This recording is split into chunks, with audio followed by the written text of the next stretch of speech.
Sejam muito bem-vindos ao episódio 3 do podcast aqui da Edu Store. Hoje estou com uma presença ilustre aqui, um grande amigo meu, Davi André. Ele é o fundador do CEDAX, Complexo Educacional Davi André, formou milhares de alunos nas carreiras jurídicas. Este amigo que vos fala aqui, prazer imenso que tu esteja aqui para bater esse papo maravilhoso. Nós levamos mais ou menos uns 10 meses para conseguir sentarmos aqui nessa mesa. Isso é verdade. Isso tem uma razão de ser. Estávamos envolvidos em atividades, Concurso acontecendo. conduzir pessoas até os seus destinos finais, e isso é como é a nossa prioridade, essa conversa leve que nós vamos ter aqui, agradável e de preferência edificante, que as pessoas que nos ouçam possam, nós mesmos, sermos edificados pelo que vamos conversar aqui. Para quem não conhece, o Davi, ele tem uma carreira muito longa, mais de 20 anos já nessa parte de ensinar. A gente brinca aqui, a gente estava conversando agora há pouco, falando que basicamente ele é uma pessoa que ele coloca a pessoa no barco e leva até o destino dela. Ele é uma pessoa que ele foi destinada a ensinar e a levar essas pessoas o que é desejável para elas, né? Uma carreira jurídica, a aprovação de um concurso. E esse é um cenário que ele é muito humilde. Vocês têm que conhecer muito do Davi, porque o Davi, ele é uma pessoa sensacional e ele é responsável por muitas carreiras que hoje em dia vocês nem imaginam. Muitos profissionais que hoje estão na área jurídica vieram sendo alunos do Davi. Então, Davi, muito obrigado pela tua presença. Eu que agradeço. É um prazer estar aqui. A vida está nos propiciando a sentarmos juntos e, principalmente, remarmos juntos. Em algum momento, a vida colocou nossos dois barquinhos lado a lado e eu tenho certeza que nós estamos remando na mesma direção. Muito bacana. Cara, eu queria te fazer uma primeira pergunta. Obviamente, são 20 anos de experiência, é muito chão. E eu queria saber quando que foi o momento que tu viu assim, cara, eu vou virar professor, eu vou ensinar. Eu tô destinado a isso. Eu preciso fazer isso. Essa é a minha missão. Quando que foi o momento que tu disse, cara, eu vou virar professor? Eu acho que eu não tenho, assim, uma data precisa, sabe? Na minha vida, eu nunca tenho, assim, eu ouvi Deus falando que, eu senti que, eu não ouço, eu não sinto, as coisas vão acontecendo. Eu sou filho de professor, meu pai e a minha mãe fizeram faculdade depois de mais velhos, eu tinha lá meus 10 anos, e na madrugada nós tínhamos alguma dificuldade de dormir, porque meu pai ficava sentado na sala de uma casa de madeira, datilografando os trabalhos que tinha que apresentar no outro dia. Então, se formou professor, nunca atuou em sala de aula, mas eu tinha aquele orgulho, né, de ter um pai como professor. E eu acho que o desejo de ser professor, aliás, o desejo de fazer todas as coisas que faço hoje, nasceu nos meus fracassos, nas minhas dificuldades. Eu tive dificuldade de alfabetização. Eu estava lá pela metade da primeira série, imaginando que não aprenderia a ler, não aprenderia a unir aquelas letras e formar palavras. Até que alguma coisa aconteceu que destravou e eu comecei imediatamente a ler tudo. Muito mais que meus colegas. Uma dificuldade inicial, uma trava inicial, mas alguma coisa aconteceu, aquela professora entrou em algum método que me desbloqueou e me desbloqueou pleno. De sorte que todas as lições que existiriam para frente no livro, eu já tinha condições de fazer. Anos passam, eu vou ser oficial do Exército, e eu, quando era aluno oficial, eu tinha muita dificuldade de marchar na ordem unida. Eu era daqueles que a perna direita ia à frente e o braço direito também ia. Ou seja, parecia um boneco. Então, um sargento me tirou de forma, com muita paciência, foi criando métodos para que eu aprendesse a simplesmente fazer uma coisa que deve ser natural para qualquer um de nós, marchar, que é um caminhar batendo com os pés mais forte. Mas ele desenvolveu algum método que me fez entender. E dali para frente, eu quando fui oficial, as minhas tropas sempre ganharam primeiro lugar como apresentação de ordem unida. Depois eu fui fazer uma faculdade de administração de empresas e tive muita dificuldade com muitas disciplinas. Não concluí aquela faculdade e fui para o direito já com os meus 20 e muitos anos, e aí eu já sabia o que não devia fazer e o que eu precisava fazer, que era realmente fazer bem feito, estudar. E eu, assistindo aquelas aulas todas, via que os professores tinham uma dificuldade gigantesca de ensinar, e eu não conseguia aprender do jeito que eles ensinavam. Eu ia para os livros, e eu desenvolvia mecanismos para que eu mesmo explicasse para mim. E eu estava lá na metade da minha faculdade de Direito, a minha mãe começou a faculdade de Direito. E ela enfrentou os mesmos desafios que eu. Professores com limitações gigantescas contratados por faculdades, por ter titulações altas. E eu comecei a ensinar minha mãe. E ali eu descobri que existem algumas pessoas que nasceram para ser explicadoras de coisas. Recentemente, eu ouvi o professor Clóvis de Barros se auto-intitulando explicador. Explicador. E com aquilo ele conseguiu explicar quem eu sou. Eu sou alguém que consegue ter muita dificuldade de aprender coisas, mas quando aprende, ter facilidade de explicar para facilitar que os outros aprendam. Então foram as minhas deficiências, os meus fracassos que me obrigaram a criar métodos, metodologias para facilitar a vida dos outros. Por isso que Kelvin me perguntou como é que eu devo te apresentar. E quem é meu aluno sabe. Você que vai assistir depois, comenta no vídeo aí. Qual é o título que você tem que me entregar? Eu sou um barqueiro.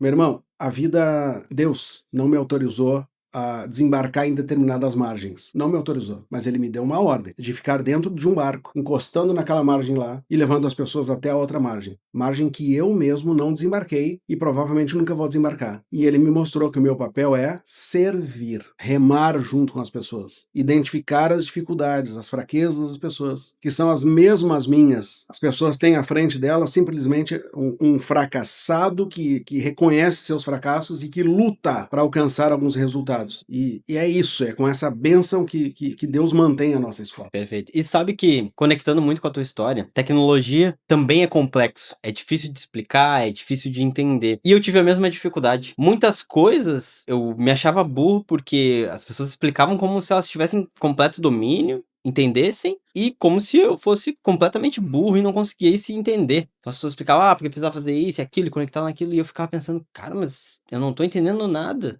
Aí daqui a pouco eu ia buscar também uma outra forma de entender. Eu procurava alguém que tivesse uma didática mais simples, alguém que fosse mais objetivo, que talvez usasse uma analogia melhor, condizente com a realidade de alguém que não tá talvez familiarizado. E aí eu comecei a ver que não era que eu era burro, e sim que a forma como a pessoa explicava era tão complexa que ficava difícil de entender. E aí eu comecei a ter essa dinâmica de sempre querer facilitar a explicação das coisas. E aí eu comecei a ver que até mesmo as coisas mais complexas são simples de explicar. Claro que tu vai ter coisas que são realmente complexas, mas tu consegue transformar elas simples, com analogias, com conexões que a pessoa entende, com que ela tá familiarizada. E assim foi. Eu comecei a ver no sentido também de... Eu trouxe isso pra minha vida. Porque no final das contas, quando eu desenvolvi tecnologia, eu sempre pensei, cara, isso não tá intuitivo o suficiente. Isso não tá claro o suficiente. E ainda mais quando eu entrei na área de concurso, que é mais desafiador ainda. Porque as pessoas, elas não estão familiarizadas com o cenário de ter uma tecnologia, elas não estão digitalizadas. Então você já tem uma dificuldade nisso. E quando eu comecei a desenvolver uma plataforma, uma interface, fiquei pensando, cara, isso aqui não tá intuitivo o suficiente. A pessoa não vai entender que isso aqui ela tem que clicar, que isso aqui vai ser algo... Então, constantemente a gente tem esse trabalho aqui dentro, de ficar cuidando se tá intuitivo o suficiente. Se a pessoa tá se questionando, já tá errado. Se ela tá perdida, mandou uma mensagem, cara, não tá claro o suficiente, tá errado. E Kelvin, deixa eu... me permita me tornar host aqui também te fazer perguntas, tá? Claro. Permita te fazer. Se eu te perguntar agora, a queima-roupa, tu sabes se o teu perfil de aprendizado é sinestésico, visual, linguístico, /digital ou auditivo? O meu é visual. Tu já fizeste testes para saber isso? Sim. Porque acontece, isso eu percebi, eu só descobri, depois de fazer alguns cursos, que nós não somos iguais. Nós somos seres extremamente complexos e temos formas de aprendizados diferentes. A pessoa que é visual, sinestésica, ela tem a forma de aprendizado calçada em padrões de imagem, de som, de eventos. O sujeito que é visual, por exemplo, ele numa prova, ele faz aquela concentração e pensa, isso estava na folha da direita, mais ou menos no meio, em que eu coloquei um post-it rosa do lado. O sujeito que é o sinestésico, ele disse, isso eu aprendi no dia em que eu fui lá no Kelvin, teve até um acidente na frente. Ou seja, quando ela precisa daquela informação, o cérebro primeiro vai fazer todo o caminho do que aconteceu para poder entregar a informação. Quando eu descobri isso nas provas orais, eu virei o jogo. Por quê? Porque quando eu vejo que eu começo a fazer perguntas para a pessoa e a pessoa começa a demorar a responder, eu tenho certeza que o padrão dela é visual ou sinestésico. E vejo ela fazendo aquelas expressões até faciais, né, de tá buscando em algum quadrante, né? E aí o que existe ali? Um delay, demora no início da resposta, incompletude na resposta. É aquele aluno que depois que saiu do concurso, ele tá lá no elevador, o cérebro diz para ele, a resposta certa era tal. Da questão 10. Ele tá chegando no carro e diz, meu Deus, a resposta certa da questão 50 era a C. Ou seja, teve delay na resposta. Quando eu comecei a descobrir isso, eu comecei a respeitar meus alunos. Por quê? Porque todos nós somos enfiados em uma sala de aula desde o primário, ensino secundário e faculdade e somos tratados como se tivéssemos o mesmo padrão. Os professores de primário invariavelmente foram para o quadro, escreveram coisas no quadro, nos fizeram copiar, ler e identificar questões alternativas corretas em relação àquele padrão. Alguns professores de cursos preparatórios simplesmente sentam atrás de uma mesa, cruzam os dedos e falam 3 horas sem parar. Para aquele sujeito que é auditivo ou linguístico, ele tem um acompanhamento perfeito. Para aquele cara que é visual sinestésico, que ele não tem algum apoio em imagens, ele se desespera. Então, é isso que me fez me diferenciar no mercado, de respeitar os alunos. Então, as nossas aulas hoje, elas têm conteúdo, para começar, muito conteúdo pesado, mas tem apresentações visuais, gráficas, muitos exemplos colocados, porque o cara que é sinestésico precisa de exemplos, ele precisa explicar as coisas com exemplos. Hoje, as nossas fontes procuram atender pessoas com neurodivergência e as cores que nós utilizamos nos slides e nas apostilas também para não agredir pessoas com neurodivergência. Só que isso tudo fica atrás, invisível. Ninguém percebe. Hoje as pessoas estão sabendo que eu faço isso.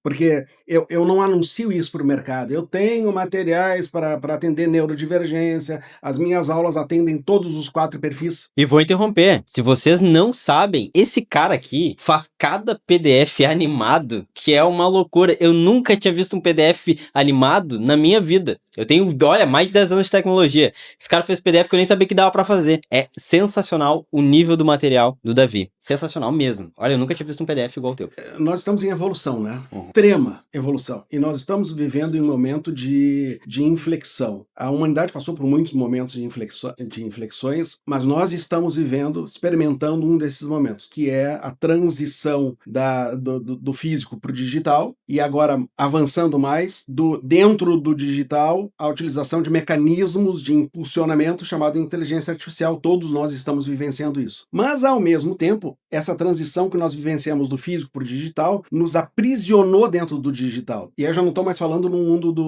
da educação, estou falando no nosso mundo.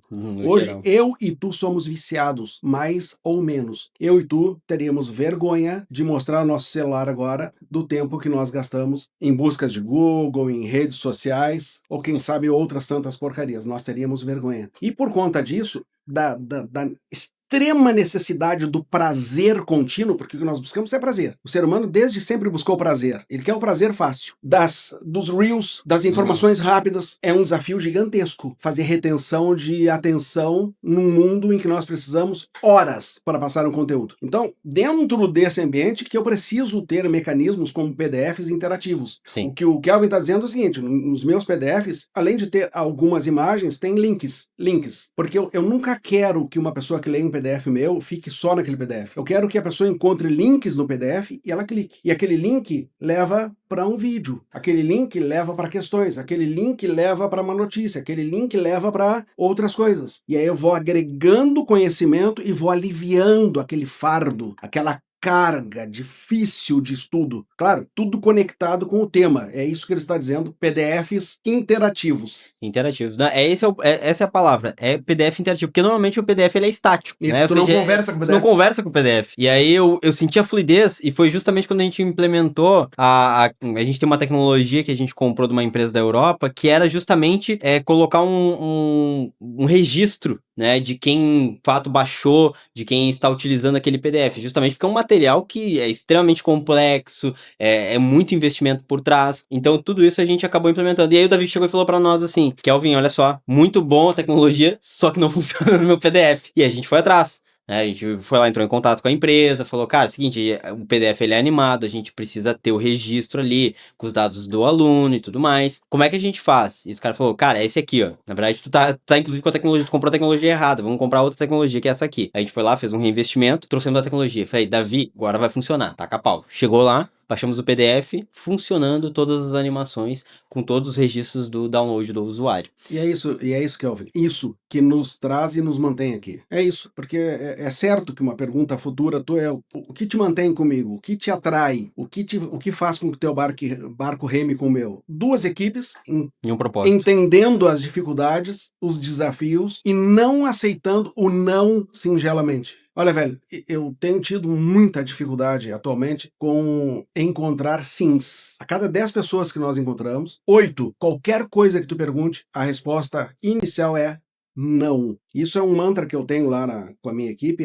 eu simplesmente não aceito não. Aliás, quando a resposta é não, isso me desafia a provar que sim vai dar. Eu tenho até uma frase lá que eu incomodo muito a minha equipe, se eu penso que dá é porque dá, e nós vamos fazer acontecer. E foi exatamente isso que aconteceu. Nós tínhamos de forma inédita, eu acredito que nós estejamos sozinhos ainda nisso, de PDFs interativos, né, com as coisas acontecendo dentro do PDF, mas eu precisava de registro, que é chamado, ele explicou de uma forma bem singela, bacana mesmo, DRM social, ou seja, para que apareça os dados sensíveis da pessoa, nome, CPF, e-mail, celular, dados sensíveis registrados em cada folha, porque aquilo que eu entrego para eles, um dia foi livro, e eu desisti de entregar os meus livros para as editoras, decidi que entregar para os alunos diretamente. Hoje eles veem meus materiais e eles dizem, parece livro, parece não. É livro. Então cada aula, capítulo separado lá, tem direitos autorais. Tem muito sacrifício. Sim. Num dos materiais que eu construí lá, durante aquele período eu tive um AVC. Então a coisa ela é grave. E aí eu pedi para o Kelvin, nós precisamos conter essa onda da facilidade, da malandragem, do jeitinho brasileiro de levar vantagem, importante levar vantagem em tudo, nós temos que sufocar isso, e pedir, olha, nós precisamos fazer. Ele implementou, mas matou os meus links. E aí ele disse, olha, nós ganhamos de um lado e perdemos do outro, e ele foi à luta, e trouxe a solução. É isso que nos mantém vivos e juntos. E esse é o objetivo aqui dentro da história.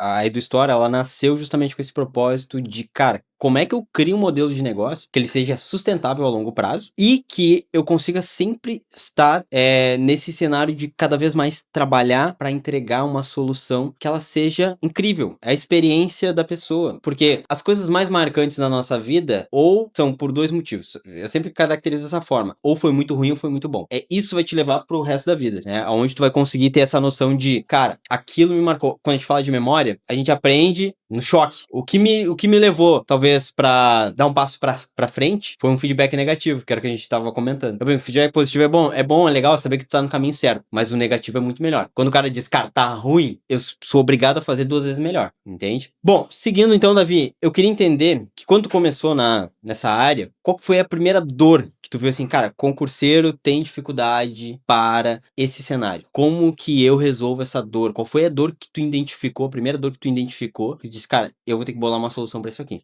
A mentira. Mentira. A mentira do mercado. O mercado há muito tempo mente para esse cenário da educação. Mente. Vende fórmulas mágicas, sedutoras, empolgantes e que não levam a lugar nenhum. A falsa esperança, a ideia de chegar numa sala de aula, num quadro e escrever 100% de aprovados, quando isso é mentira. A grande maioria vai ser reprovada. A grande maioria. Outra mentira é, os primeiros lugares estão na minha escola. Mentira. Muita mentira. Porque uma aprovação em um concurso é um empilhamento de situações até chegar àquele resultado. Então é muito covarde de uma escola dizer, eu preparei o primeiro lugar. Não, campeão, não foi você que preparou. Foi a professora lá do primeiro ano do segundo grau, foram todos os professores de direito do cara, foram muitos cursos melhores do que o teu que ele fez antes. Por um acaso, chegou um momento da pessoa ser aprovada e mentira contada para aluno, se o aluno internaliza aquela mentira, vai gerar sofrimento ali na frente.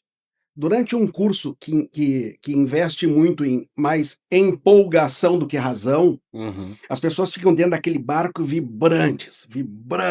Mais o teatro. E se a gente colocar uniformezinho nas pessoas, e se a gente colocar musiquinha, se a gente se vestir de Zé Gotinha, e se a gente fizer show pirotécnico, nossa, eu choro, eu vibro. mas eu não passo, mas eu não passo. Porque se passar, ótimo. Se for reprovado, a pessoa vai dizer, eu sou um grande fracassado, eu sou um inútil. Eles colocaram o tempo todo que eles são 100%. Se eu rodei, a culpa é minha. Gera um peso sobre as pessoas. Nós passamos agora por uma situação muito, muito delicada, que fez com que eu atrasasse a minha vinda para cá. Concurso de capitão da Brigada Militar, ele está indo de uma forma atípica, diferente da estrutura que ele sempre teve. Trouxeram uma prova oral para 30 dias depois de uma prova discursiva, quando na verdade é 6 meses, é 10 meses, é um ano que as pessoas preparam a prova oral. Mas anunciaram uma prova discursiva e já, depois do resultado, a prova oral ali em 30 dias, sem dizer quais eram os pontos. E aí as pessoas chegam numa grande aflição para serem preparadas por nós. Grande aflição. Nós precisamos ajudar as pessoas a atravessar esse trecho tão difícil e principalmente criar as condições para sobrevivência pós-concurso, caso haja, e provavelmente deveria haver, reprovação. Então, se eu ficar o tempo inteiro com palavras de ordem, com empolgações, vai dar certo, todo mundo vai ser aprovado,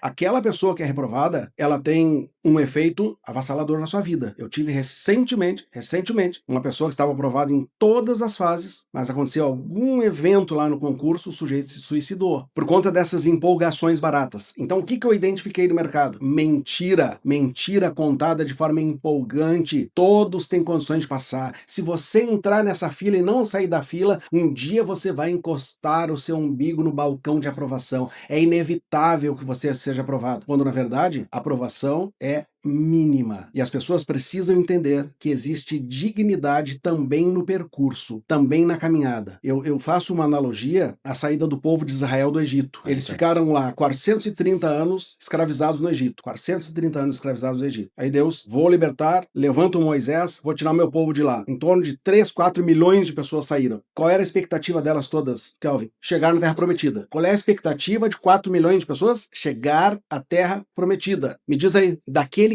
time original que saiu lá, 4 milhões de pessoas, quantos daquele time original efetivamente pisaram na Terra Prometida? 2, Josué e Caleb. Todos os outros morreram no deserto. Todos os outros, os filhos deles que entraram na Terra Prometida. Mas todos os outros morreram no deserto. Aí deixa eu te perguntar, no deserto não teve vida? No deserto teve vida. No deserto teve pão e teve água. Então as pessoas precisam entender. Elas entram nos concursos sem obrigação de passar. Porque esse tipo de mentira é possível para todo mundo, a nossa escola aprova todo mundo. É aquela mentira que gera frustração, porque o sujeito vai morrer no deserto. Então vamos aprender que no deserto também tem água, também tem pão, e sejamos dignos aqui nessa caminhada. Então, nas nossas aulas, você não vai nos ver dizendo assim, a melhor escola, os que mais aprovam, não vai dizer, ouvir. Nós vamos dizer assim, vai ser muito difícil. E se você for aprovado, você não é aprovado, você é só sobrevivente de um sistema muito duro. E foi mérito nosso? Algum, mas foi mérito de muitas pessoas passar pelo meio do caminho. Então, respondendo objetivamente, a dor que eu resolvi combater é a mentira, é a falsa esperança, é a expectativa errada,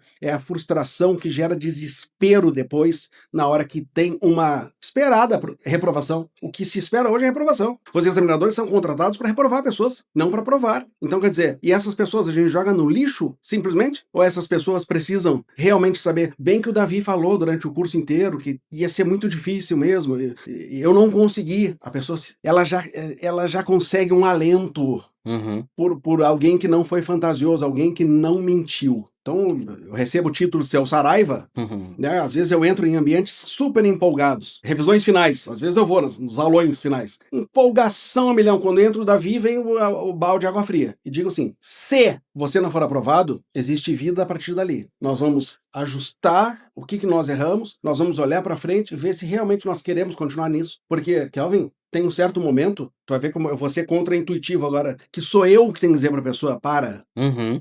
Tu tá perdendo teus filhos, a tua família, e tu não vai chegar desse jeito que tu está indo. Para. E muitas vezes a pessoa, ela faz aquela parada estratégica, depois ela retoma e com naturalidade ela alcança. Então, a dor que eu vi, e eu continuo vendo, é a mentira. É por isso que eu hoje colho frutos menores. Claro. Mas aqueles frutos mais sustentáveis. Sim, e acho que quando a gente fala de estudar, né, principalmente uma prova dessas aí, que acaba sendo um desafio, o investimento ele é gigante, porque tem pessoas que passam um ano estudando, deixando de estar presente com a família. No meu segmento é em torno de 5 a 10 anos. 5 a 10 anos. Então imagina, 5 a 10 anos. Para o sujeito se tornar juiz, promotor, defensor, delegado, cartorário, que é a minha atuação, de 5 a 10 anos de estudo. Então imagina, 5 a 10 anos. É um sacrifício muito pesado. É muito pesado. Eu acho que é quase, e talvez até mais difícil do que empreender. Porque a gente sabe que empreender também é isso. É, cara, meter o peito, tu não sabe o dia de amanhã. Pode morrer no outro dia, como pode morrer daqui uma semana, daqui 2 anos, 3 anos, tu não sabe. Então, é uma incerteza, mas ao mesmo tempo tu colhe frutos que tu não colheria se estivesse ali, baseado num sistema, num cenário que não é pra ti. E que principalmente tu não te encaixa. Tem gente que se encaixa. Nada contra, mas também nada muito a favor. Então, eu acho que esse cenário, onde a gente tem muito investimento e às vezes não sabe o sacrifício, porque é fácil pintar, tu vai ser aprovado, mas é difícil tu dizer pro cara, talvez tu não seja aprovado. A forma que tu tá fazendo tá errada. A pessoa ouvir esse cenário de que, cara, não, talvez não seja pra mim, é difícil. Porque talvez aquilo também, pra ela, seja a única opção. Claro que existem outras opções de E talvez ter uma até vida mais digna. reposicionar a pessoa. Reposicionar. Reposicionar. Eu conheço gente que saiu de concursado e foi empreender, porque no final dos contos viu que ser concursado não era um negócio dele. A carreira não era aquela ali. Ele achou que ele poderia fazer mais. Fez, saiu de uma vida que às vezes é indigna, não tem nem o básico, virou provedor da família, transformou a vida dele, mas ele viu que aquilo ali não era pra ele. Aquilo foi um trampolim, fez ele subir. Ele chegou num degrau que ele viu que, cara, aqui é o limite, eu não consigo mais, vou ter que sair e essa é a minha vida. Então, tem um pós, ou seja, tu tem o pré, tem que cuidar muito da expectativa do aluno, tem o durante, que é a pressão, o desafio, e tem o pós, que o pós ele é positivo e negativo também. E na maioria das vezes ele é mais negativo do que positivo, porque a gente sabe que o índice de aprovação, ele é mínimo. Então, ou seja, muita gente vai rodar, muita gente talvez esteja com a expectativa lá alta, por causa que pegou uma instituição que não leva a sério, uma instituição que, como você falou, vai montar palco, vai fazer dancinha, então não levou a sério o sacrifício das pessoas. Então esse objetivo de tanto ter respeito pelo investimento, não só financeiro, mas como o tempo da pessoa, é a vida da pessoa. Que é o principal. Que é o principal. Que é o principal. Sabe que eu acho que é a moeda mais cara. Sem dúvida alguma. Sabe que por exemplo, nesse último Capitão Oral, o investimento financeiro das pessoas foi alto. A minha precificação foi errada e baixa. Uhum. A minha precificação deveria ter sido pelo menos o dobro daquilo. E as pessoas, claro, elas não enxergam isso no momento que elas só estão vendo o número fixado numa página. Só, né? Diz, nossa, 3 treinamentos e alguns condicionamentos por tantos R$1.000. Claro que depois que ela faz, ela diz, nossa, foi barato. E mais, mas eu sei que foi um sacrifício de vida. Pessoas tirando da mesa, pessoas tirando a comida da mesa dos seus filhos para entregar para uma escola. Agora, se essa escola não tiver respeito pelos alunos e priorizar emoção, conteúdo suficiente para ser aprovado, vai gerar frustrações gigantescas e vai prostituir o mercado, que é o que nós estamos vendo.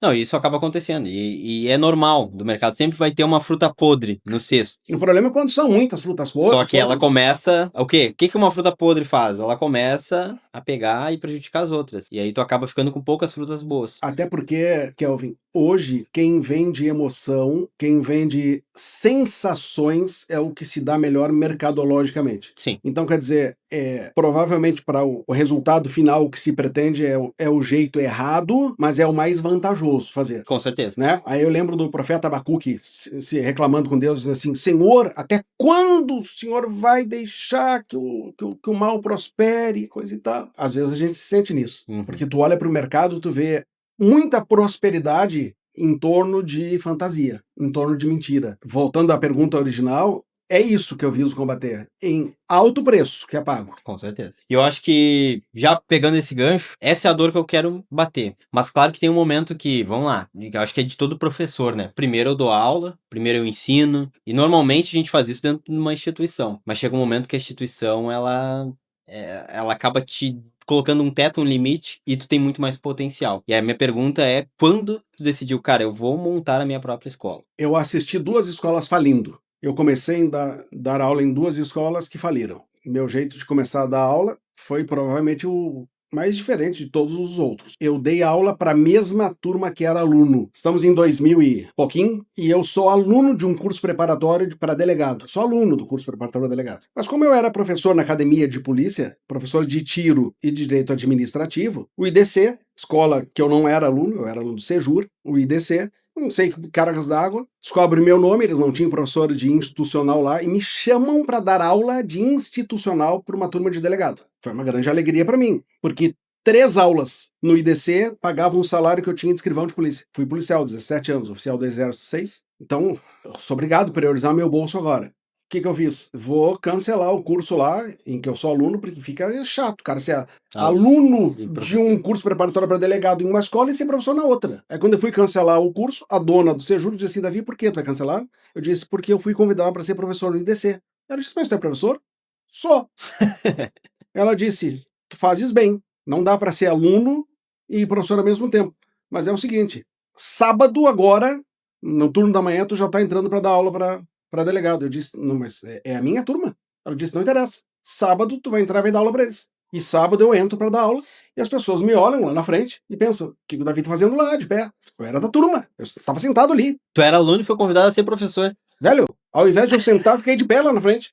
Inicialmente as pessoas pensaram, Davi tá brincando. Eu disse, pessoal, é uma longa história, não tô brincando. Sim, sou eu que vou dar aula hoje e daqui para frente também. Começo da aula, vejo que alguém arranca uma folha de caderno, escreve, assina e passa para trás. E começa um por um a assinar. E eu já sabia o que era. Chego no intervalo, a dona da escola diz assim, tu viu o abaixo-assinado? Eu disse, vi. Leia. Eu disse, agora, no intervalo, eu vou ter que voltar. Ela disse, leia. Tu não é polícia? Lê. Não aceitamos que alguém que é escrivão de polícia vai ser subordinado nosso amanhã nos dê aula. E que até ontem era aluno como nós. Aí, sei lá, 30 assinaturas. Lá no meio aparece assim, eu aceito sim porque a aula tá excelente. E outros começam a assinar. Metade da turma assinou dizendo que não queria, outra metade dizendo que queria. E ali eu começo a ser professor. Teve uma tragédia naquele concurso, de 6 mil passaram 7. E aí existe uma coisa chamada aula do choro, que é os professores vão lá para tentar fazer recurso. Os professores tudo amarelaram, não foram. Eu fui o único que foi. E eu vi uma questão recorrível na minha matéria, fiz o recurso, inúmeras pessoas voltaram pro concurso. Os anos passaram. Um dia eu tô no IDC dando aula, aparece lá no vidro uma cesta de flores.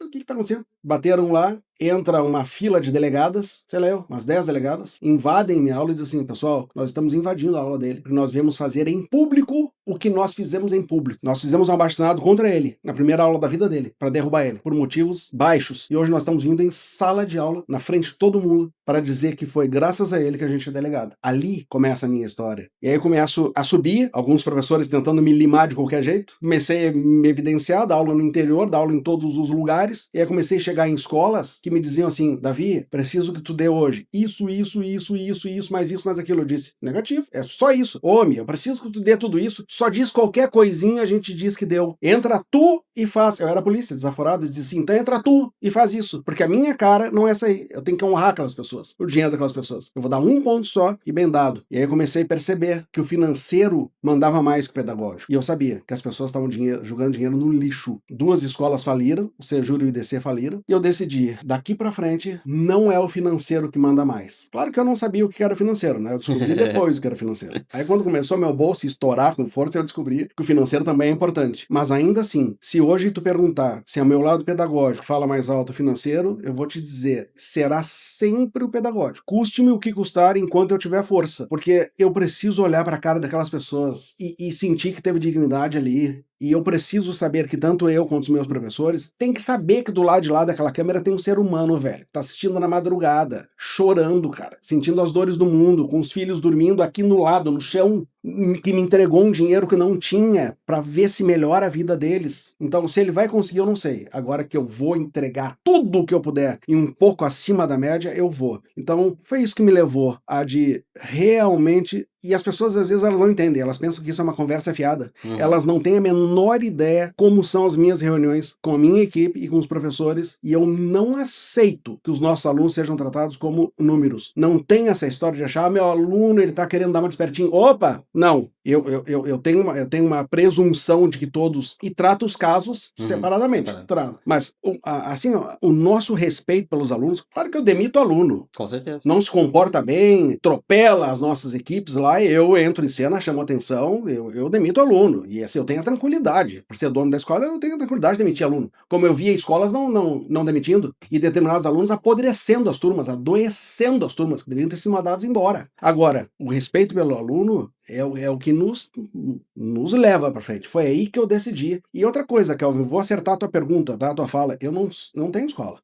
Nós não somos uma escola. Nós não somos uma escola. Nós somos só um barquinho singelíssimo, que abre um ou outro curso, se dedica tudo, a alma para aquele curso, chega lá e volta para outra margem pensando em um novo percurso. Porque eu não me vejo, sabe? Eu já vi sentado aqui pessoas extremamente qualificadas, dono de escola, cara que é empresário mesmo, velho. Tu não tá diante do empresário, tu não tá diante de um professor, tu tá diante de um servo. De alguém que precisa reunir qualidades para servir as pessoas. Esse nível de humildade, eu vou contar uma história pra vocês que é o seguinte. O Davi, a gente tem uma premiação, ele teve uma premiação, e ele disse pra nós assim, ó, eu não ligo pra premiações financeiras, no caso, a gente tem as placas de faturamento e tudo mais. E foi baseado numa conversa que a gente teve, que a gente entendeu uma narrativa diferente, né, das placas de premiações. Muita gente premia por parceiros por cenários financeiros e tudo mais. Só que a gente começou a colocar uma pressão muito maior em cima das placas, das conquistas, porque acaba sendo um cenário de responsabilidade para o nosso parceiro. Quando a gente fala que, cara, tu fez um resultado de 200 mil reais, 500 mil reais, 1 milhão, 3, isso significa que muitas pessoas apostaram o dinheiro que talvez até elas não tenham na tua escola, no teu ensinamento, no teu conteúdo. Então, é de extrema responsabilidade tua que lide com isso, com total segurança, com total confiança e que faça com que esse dinheiro valha muito, multiplique isso. Como? Dando o teu melhor, fazendo o melhor pro aluno, porque esse é o cenário. No final das contas, dinheiro, a gente sabe, dinheiro facilita as coisas, eu não vou ser hipócrita de dizer algo contra isso. É um facilitador que, infelizmente, é o maior motor de corrupção e de destruição da pessoa. Só que em contrapartida, a gente lida com isso, porque quando a gente começa a ter pessoas como o Davi, que, cara, enxergam as brechas do mercado, veem as coisas que podem ser feitas de forma melhor, de forma diferente. Essas pessoas, consequentemente, como o Davi, começam a ter mais público, começam a ter mais pessoas que querem ser mentorados. E, com contrapartida, não é um homem com 24 horas, modo de dizer, porque a gente nunca vai produzir 24 horas, é limitado. Então, cada vez mais preço, a gente precisa trazer as pessoas que a gente consegue lidar. Então, não adianta eu querer abrir para o mercado, fazer algo extremamente grande, com péssima qualidade.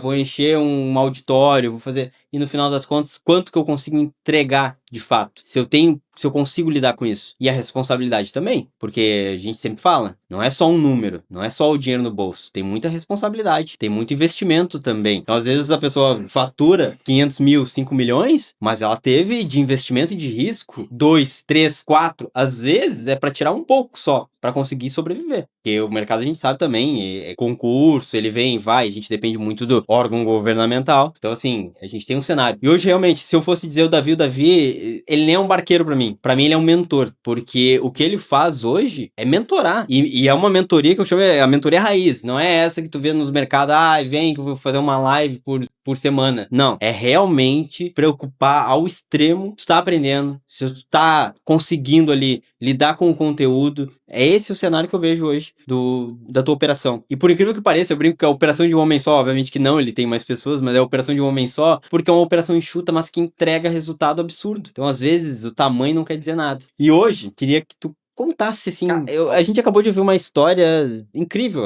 a história da tua virada de chave. Quando que eu vou montar e após, né? Porque a gente teve foi quase uma jornada do herói, né? Eu fui excomungado diante da sala de aula e depois fui, entre aspas, ovacionado por quem foi aprovado. Então, isso é sensacional. O Davi, ele tem muitos feitos, mas ele é uma pessoa extremamente humilde, ele não gosta de contar. Mas eu sou obrigado a perguntar, porque vocês têm que conhecer um pouco mais do Davi. Porque o Davi, como ele falou, ele é um barqueiro, e um barqueiro ele faz. Então, muitas vezes o barco furou, ele não contou. Muitas vezes o remo quebrou, ele não contou. E eu queria entender, conta aí um feito que pouca gente sabe. Assim que tu contou pra poucas pessoas, talvez que a maioria não sabe. Ou às vezes até por uma turma, você foi lá e contou um feito que aconteceu, assim, que pouca gente sabe. Eu dava aula no IDC e era coordenador de um curso de pós-graduação. Me chamou a atenção, indo para o bar, que tinha um sujeito sentado lá na biblioteca estudando. Meti o olho lá, biblioteca sempre vazia, um sujeito estudando. Passa semanas, passa meses, eu sempre vendo o sujeito estudando. E aí daqui a pouco eu me interesso pela história dele. Quem é? Aí me disseram. Ele é um sujeito que veio do Pará, acho que do Pará. Veio do Pará para cá, porque ele quer ser juiz do trabalho. Então ele chega ali às 7 horas da manhã e vai embora a hora que fecha a faculdade, 22h30. E fica estudando ali o dia inteiro. Aí eu fiz uma perguntinha singelíssima para quem tava conversando, né? E ele para pra comer e as pessoas disseram, não, ele não come nada o dia inteiro. Passa o tempo, começa um novo curso de pós-graduação, era lá do penal, tá ele sentado na primeira classe. Eu não gostava desse negócio de apresentação. Vamos nos apresentar, vamos dar as mãos para saber o que cada um quer, coisa e tal. Não, tá sentado aí é para ouvir, vamos socar o sarrafo. E é isso. Mas eu queria saber quem era ele, né? Eu disse, pessoal, vamos fazer uma apresentaçãozinha, principalmente eu quero saber de onde vieram, o que fazem e onde querem chegar. Era só pra ele. Eu só queria saber dele. O resto eu tô me lixando. Aí, um sujeito que foi alfabetizado aos 17 anos, a família toda analfabeta, toda abaixo da linha da pobreza, em que não tinha uma refeição por dia. Ele virou assessor de um juiz lá no Pará, e não sei por que cargas d'água aquele do juiz do trabalho disse assim, para ser juiz do trabalho, tu tem que ir pro Rio Grande do Sul e estudar no IDC. Não sei por que cargas d'água. E o cara deu um dinheiro pra ele, 10 mil, e disse, vai. Ele foi, pagou a primeira pós de Direito do Trabalho, fez uma segunda de Direito Civil, e estava na terceira do direito penal. Eu disse, por que tu tá empilhando pós? Porque precisa de títulos, titulações, então preciso, coisa e tal. Passa o tempo, um dia tô dando aula à noite, faltou luz. Faltou luz, não vai voltar a luz, vamos ter que ir embora. Eu desço com ele pelas escadas e pergunto, até quando? Ele disse, até quando o quê, professor? Tu vai ficar sentado naquela biblioteca? Só até passar. Até passar pra quê? Pra juiz do trabalho. Errado. Resposta errada. É primeiro botar comida na mesa, depois pensar em sonho. Alcimar, tu não vai ser juiz do trabalho com o déficit que tu carregas. Tu não vai ser juiz do trabalho agora. Então vamos botar comida na mesa primeiro? Tem oficial de justiça, oficial escrevente, inspetor de polícia, policial militar, tem um monte de cargos bacanas em que a vida, a prosperidade, a segurança... Ah, professor, eu pensava que eu tinha que ir direto pro meu sonho. Não, pensamento errado. Dá um passo atrás para Resumo da ópera. Resumo da ópera. Entendeu? Começou a fazer concursinhos menores, passou para um cargo que ainda não havia sido chamado. Nesse meio tempo já está trabalhando em algum escritório, me encontro com ele na rua, me entrega um livro, professor, eu escrevi um livro, feliz da vida. Passa mais um tempo e me chega a notícia. Lembra do Alcimar? Claro que eu lembro. Foi me orientando, aliás. O Alcimar morreu. Teve uma doença por conta daquela falta de imunidade gerada por fome secular que vem no DNA dele. Ele não resistiu, ele morreu. Então, Kelvin, ele não alcançou, ele lutou. Foi a pessoa que eu vi que mais lutou na vida. Eu não tinha visto alguém lutar tanto assim. Ele comia às 7 horas da manhã. Até às 10. E só às 7 horas da manhã. Não tinha comida depois das 22h30. E aí, quando conseguiu um empreguinho, as coisas melhoraram. Lá na própria banca, ele foi me orientando. Ele tá ali apresentando trabalho. Aí os 3 examinadores ali, um dos examinadores disse assim, olha, Alcimar, eu vou fazer uma observação, tá? Percebe que eu e os professores estamos de terno, tu por um momento desse também deveria estar, e aí quando nós vamos deliberar a nota, eles saem, e eu disse pro professor esse, tu sabe por que ele não tá de terno? E aí contei a história do cara pra ele. Quando voltou ao Alcimar, ele engoliu, quando voltou ao Alcimar, ele disse assim, Alcimar, gostei tanto do teu trabalho, que eu quero te deixar um cartão aqui, porque eu acho que eu tenho uma vaga para ti no meu escritório. Ou seja, ele não alcançou o resultado final, mas ele também encontrou benção no meio do caminho. Então a gente volta para aquela história que nem todos vão chegar lá, nem todos. E aí não dá para dizer que muitos não vão chegar porque não se esforçaram. Não teve esforço maior que o dele. Não tem esforço maior que o dele. Então quer dizer, isso foi uma benção na minha vida, de eu poder ter ajudado ele a acertar o foco e ele ainda conseguiu experimentar algumas coisinhas boas na vida dele. Provavelmente ele ainda conseguiu mandar dinheiro para a família dele, conseguiu experimentar por não mais de um ano alguma felicidade, alguma prosperidade. Então, aquilo me doeu profundamente, como me dói até hoje, me calou profundamente e me fez entender, realmente. Muitos vão sair nessa corrida, mas raríssimos vão chegar lá. E mais, alguns vão chegar lá sem mérito nenhum. Então, esse é um feito que marcou. Tem outras tantas histórias de vida, porque eu me interesso pela história da vida das pessoas. Eles não são números, são pessoas. Agora, um dos aprovados de capitão mandou uma mensagem para nós lá e diz assim, agradece o professor Davi, ele vai entender, ele me sugeriu que eu cometesse um assassinato. E sim, sugeri mesmo. Tu tem que matar o boicotador que tá dentro de ti. Tu tens capacidade, tu podes falar, mas por alguma razão tu não tá falando. Vamos, te liberta, fala. É a chance da tua vida, é deixar de ser soldado para virar oficial, é a chance de poder ser coronel da brigada mais à frente. E são essas coisas que nos impulsionam. Uhum. E aí, eu não, a minha pescaria não é de tarrafa. Pro meu barco não vem milhares de peixes, não vem. É selecionado. Vem alguns peixinhos e são selecionados por Deus, velho. Não é pela minha força, não. Meu braço não tem força. Meu braço não tem força. Só que no meu barco está aquele que é o dono de tudo. Então ele me manda exatamente os peixes que precisam chegar a mim. Só. E mais, não me dá grande prosperidade, me dá maná diário. Uhum. É a tranquilidade, a certeza, porque eu sou o pior empresário que tu conheceu na tua vida e que tu vai conhecer. O que faz tudo errado sob o ponto de vista empresarial. Porque se tu me perguntar agora, Kelvin, Davi, quantos alunos tem a menor ideia? Qual foi o faturamento desse mês? Não tenho a menor ideia, velho. Eu não tenho ideia, não sei. Não tô pagando de falso humilde porque eu não sei mesmo. Uhum. Folga muito, não sei nem onde me meter, apertar os relatórios lá para sair os números, que eu não sei fazer a análise daquilo. Não sei, porque os números, eles não são ditados por mim. Eles são ditados por aqueles que nos sustentam. Sim. Todos os dias, que nos manda os alunos e a gente cumpre o nosso papel. Porque o que a gente faz não é para o homem. A gente faz para Deus. Eu levo a sério aquele não furtarás, não matarás. Eu levo a sério. Eu não posso furtar o sonho das pessoas, o investimento das pessoas, matar a esperança da pessoa, a expectativa e criar falsas expectativas. Cara, toda história, sempre que tu vai contar uma história, é sempre algo novo, é sempre algo dá quase vontade de chorar. E, infelizmente, a gente tem hoje muito, e principalmente no momento que a gente vive, que tudo é rápido, tudo tem que ser pra ontem, e no final a gente esquece do que a gente tava conversando antes, do básico, do mínimo, né? Muitas vezes a gente comete o erro de trabalhar excessivamente e deixar de viver. Então, existe a cultura do workaholic, tem que trabalhar 12 horas, tem que trabalhar 15 horas. Eu já mergulhei disso. Eu sempre dormi pouco. Quando a minha esposa me conheceu, eu dormia de meia hora a 2 horas por dia. Sabe o que é dormir meia hora por dia? Significa deitar às 6h30 e levantar às 7. 2 horas era conforto demais. Era deitar às 4 e levantar às 6. Porque sempre fui assim e mergulhava. Mergulhava quando meus amigos diziam que na minha lápide ia estar escrito, enfim, dormiu. E aquilo era uma vaidade humana, Aí, com 45 anos, eu já participei de 11 livros. Como que consegue? É fácil, trabalhando 20 horas por dia. Constrói o que com isso? Claro que são fases da vida. Fez o que tinha que ser feito naquele momento histórico. Talvez seja o que tenha me dado resistência para estar do lado de alguns hoje para suportar carga com eles. Para saber, eu sei o que tá passando. Eu também já passei. Sim. Vamos, vai chegar um momento que tu vai poder dormir um pouco mais. E todo sacrifício ele tem que ser ponderado, né? Eu acho que o que mais falta é diligência com isso, que tem um sacrifício, mas ele tem que ter uma data fim. Uhum. E eu também não posso sacrificar a minha saúde, porque sem a saúde eu não faço nada. E nem a tua família. E nem a família. Então a gente começa num pilar, na verdade, que eu acho que são 3 pilares principais. Primeiro é a saúde, segundo é a família e terceiro é o trabalho. Porque o trabalho tu serve, a família tu também vai servir. A saúde é o combustível para tu fazer isso, para tu servir. E em primeiro lugar,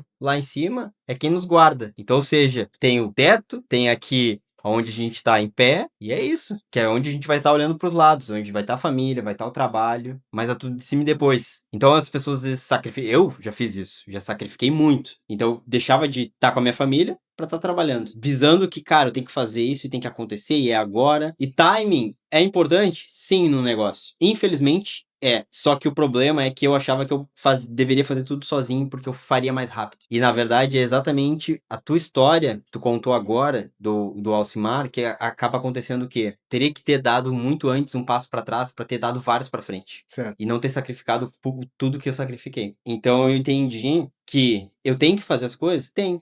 Mas eu não tenho que fazer as coisas sozinho. E às vezes eu tenho que ficar mais devagar para poder andar mais rápido. Que eu acho que a analogia seria muito parecida com uma corrida que tu vai fazer, né? O pessoal tá muito na moda, né? O pessoal fazer esses desafios. E, tem que correr 10 km, 20 km. As pessoas mais preparadas, mais experientes, elas vão fazer o quê? Elas vão sair correndo devagarzinho, no ritmo devagar. O gás, o combustível, ele tá mais pro final. Tudo que ele guarda ali. E tem muita gente nova que sai correndo, que nem louco. E acha que vai ganhar. E no final das contas não é assim. Então é ponderado. Pessoas que conseguem sempre ponderam. Tem sacrifício? Tem. Tem momentos que tu vai ter que trabalhar muito? Tem, só que tudo tem que ter propósito. Qual que é o propósito? Qual que é o fruto disso? Qual que é a data fim?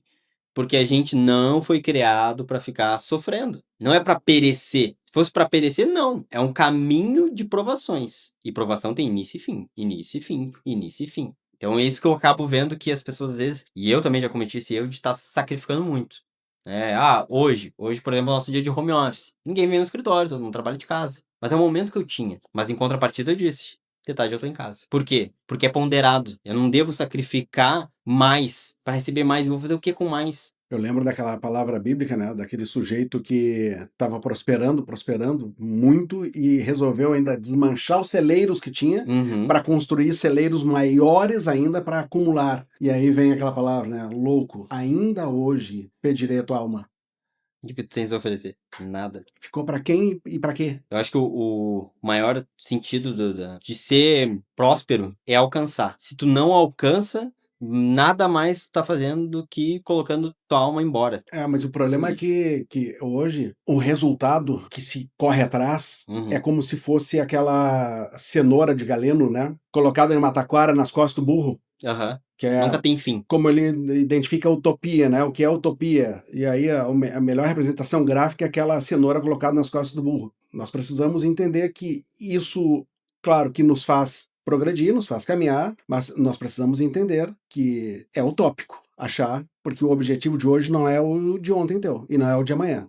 A gente sempre quer mais. Isso. Como se a gente tivesse a certeza que estaremos aqui amanhã. Nós não sabemos, Kelvin, se essa não é a nossa última conversa. Exatamente. E a pergunta é, nós estamos tranquilos perante a Deus, com a nossa consciência tranquila, que a gente não sacrificou o convívio com Ele, inclusive, em prol das nossas... Porque nós vivemos em tempo de prosperidade. A gente entra nas redes sociais, nós encontramos inúmeros coaches, que hoje não querem se identificar mais como coach, porque a coisa ficou feia. Vulgarizou demais. Mas, ao fim e ao cabo, vendendo uma única coisa, teologia da prosperidade, incluindo pastores. Sim. Existem pastores bacanas, jovens, botam um fundo escuro atrás, uma musiquinha tocando. Quase um show. E com palavras lindas, bonitas, coloca umas inserções bíblicas junto, torce a Bíblia como bem entende, em nome de você vai ser próspero, você vai ter saúde, você é aquele cara que Deus disse que não houve outro mais justo do que ele, que é Jó.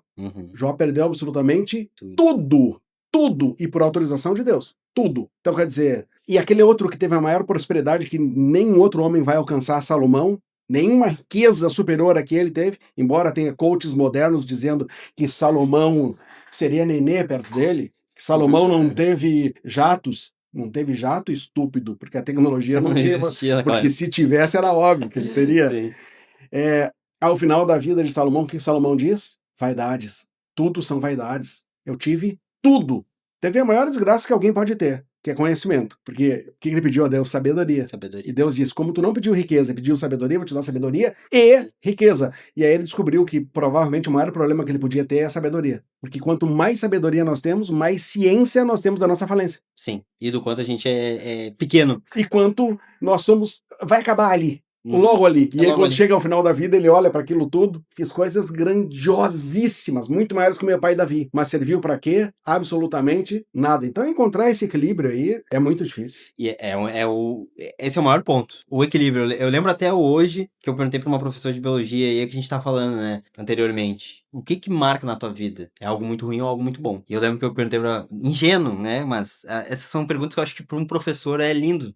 Um aluno, eu era muito novo, acho que eu tinha menos de 20 anos. Eu perguntei pra professora assim, professora, qual que é o segredo da vida? Ela olhou pra mim e disse assim, te dizer uma coisa só, equilíbrio. É equilíbrio. Pegar e selecionar, cara, esses pratos aqui eu tenho que equilibrar. É isso aqui, é o equilíbrio. Porque no final das contas a gente vai, volta, vai, volta, vai, volta. E aonde tá o equilíbrio? Tem a desarmonia, tem a harmonia, e a gente tem que conciliar. E a sabedoria, ela faz com que as vestes caiam. Infelizmente, o nosso país, ele é cego, ele é cabresto. A população é assim, a população pega um supercomputador que é o celular, em vez de sabedoria, vão cuidar da vida dos outros. Então, isso é um problema. E a sabedoria, ela é boa e, ao mesmo tempo, ela te gera um vazio, porque ela te mostra, por mais que tu seja muito próspero, não há riqueza. Porque a riqueza Há sempre um vazio. Há sempre um vazio. Que não vai ser preenchido por riqueza nenhuma. Por riqueza nenhuma. Que foi o que Salomão experimentou. Então, ou seja, e até gente que não seja cristão, enfim, não importa, mas na Bíblia está o conhecimento milenar, escrito quando nem se tinha luz. Então, ainda assim, é conhecimento válido pro resto da vida. Eu acho que uma pessoa que experimentou toda a riqueza e disse que não foi suficiente, que aquilo ali de fato não era ser rico. Era só vaidade. Era só vaidade. Então é uma pessoa que realmente tem muito a ensinar. Bom, hoje, imagina que no cenário, o Davi cresceu com a sua didática exclusiva, com o seu nível de cuidado com os seus alunos. Mas imagina que tu voltasse lá desde o início. Se tu pudesse escolher hoje um único canal para se comunicar, porque a gente precisa de um canal para se comunicar com os alunos, seja um WhatsApp, seja um site, seja... Mas hoje, a maior concentração, obviamente, dos públicos estão em redes sociais. YouTube, Instagram, Facebook, o próprio TikTok e assim por diante. Se fosse escolher um único canal, Davi, tu voltou do início, tem o propósito de pegar e mentorar diversas pessoas até a aprovação. Qual canal tu escolheria? YouTube. Seria YouTube. Porque eu tive já uma série chamada Vigolês. Tem uma playlistzinha lá chamada Vigolês, gravada em lugares diversos. Gravados em cafeterias, em praças, em praias, em lugares belíssimos, que gera aquela leveza, gera aquela coisa boa. A pessoa te ouvindo ouvir falar de um conteúdo bacana com um mar maravilhoso atrás, com um ambiente de cafeteria, a pessoa se sente como se estivesse contigo naquela cafeteria, conversando, coisa e tal. E eu ouvi depois, porque aquele momento que tá gravando o vídeo, tu sabe quem tu quer atingir, tu sabe, tu queres falar com pessoas reais, mas tu nunca sabe se realmente atingiu alguém. E algumas pessoas dizendo, como eu gostava daquela playlist, como eu esperava aquele novo episódio, como eu esperava, Davi. Teve um que reproduziu a abertura. Olá, mais um episódio da série Davi e Golias, e nesse episódio nós vamos tratar de... Essa era a abertura sempre. Ele reproduziu. Olá, mais um episódio da série Davi e Golias, e nesse episódio nós vamos tratar... O nosso Golias é tal situação. E aí nós tratávamos de jurídico e não jurídico. Não jurídico. Ansiedade, medo, coisa e tal. É claro que esses não jurídicos engajavam barbaramente. Sim. Se tu quer ter um vídeo de engajamento hoje, trata do tema ansiedade. Esse tema, se nós virar agora para ansiedade aqui, o algoritmo vai nos entregar ansiedade. E eu jogava junto com esses que o algoritmo entregava, outros jurídicos, para alcançar o meu público jurídico. Porque aquele é um canal em que a gente consegue ter uma comunicação mais lenta, mais longa. É uma pessoa que está disposta a parar e ouvir. Eu fui capturado em muitas playlists de muita gente. Érico Rocha me capturou. Quando ele estava na primeira edição da Fórmula de Lançamento, ele me capturou. Com aqueles olhos verdão, assim, com hipnotizador. Também fazendo isso, né? De vários locais do mundo, coisa e tal. E entregando integridade no conteúdo. Hoje eu sei que tem redes sociais que parecem que vendem melhor. Parece que o Instagram performa melhor, porque alguns estão dizendo que TikTok performa, mas eu definitivamente... Depende muito do público. Eu tô me negando entrar naquele churume, naquele esgoto a céu aberto, aqui no Brasil pelo menos, né, chamado TikTok. Eu me nego ver um professor explicando coisas com os balãozinhos crescendo e fazendo dancinha, não sei o quê. Beleza. Ele tem nicho para isso, tem público para isso, e talvez o público dele precise assistir isso mesmo. Tem algumas carreiras, velho, que tu tem que realmente incentivar mais a empolgação das coisas, sabe? Carreiras bancárias, coisa e tal, precisa da empolgação.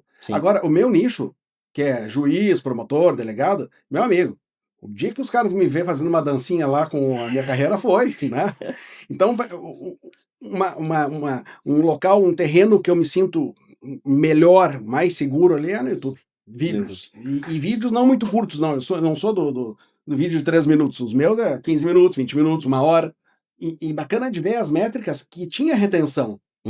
Que levava praticamente até o fim. E principalmente quando eles sabem que no final eu vou perguntar: se você aguentou, segurou o rojão de chegar até aqui, escreve aí embaixo aí. E aí os caras, eu estava contigo. Isso é bacana, né? O alcance que tu tem e realmente pessoas que querem parar pra te ver, porque hoje em dia tá cada vez mais difícil, né?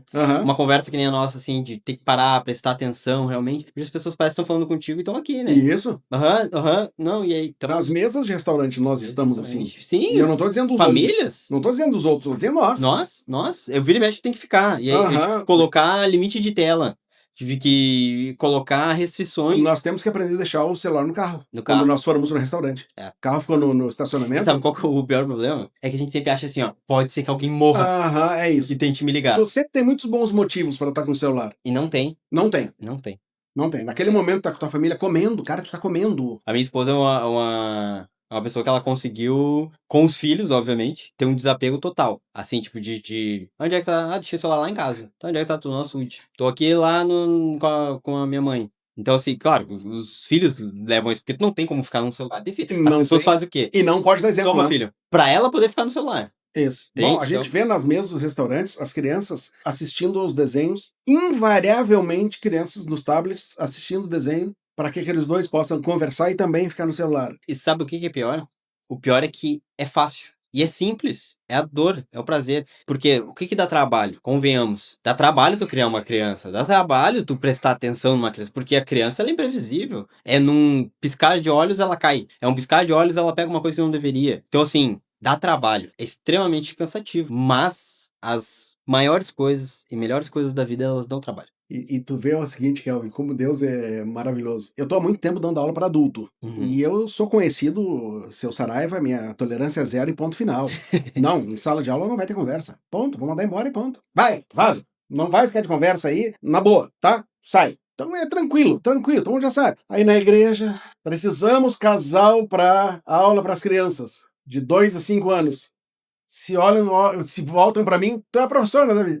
Meu Deus, Senhor, misericórdia. É muito diferente. E aí eu começo a entender um pouco os pais. Que é uma barbada largar um tablet ali na frente, a calmaria.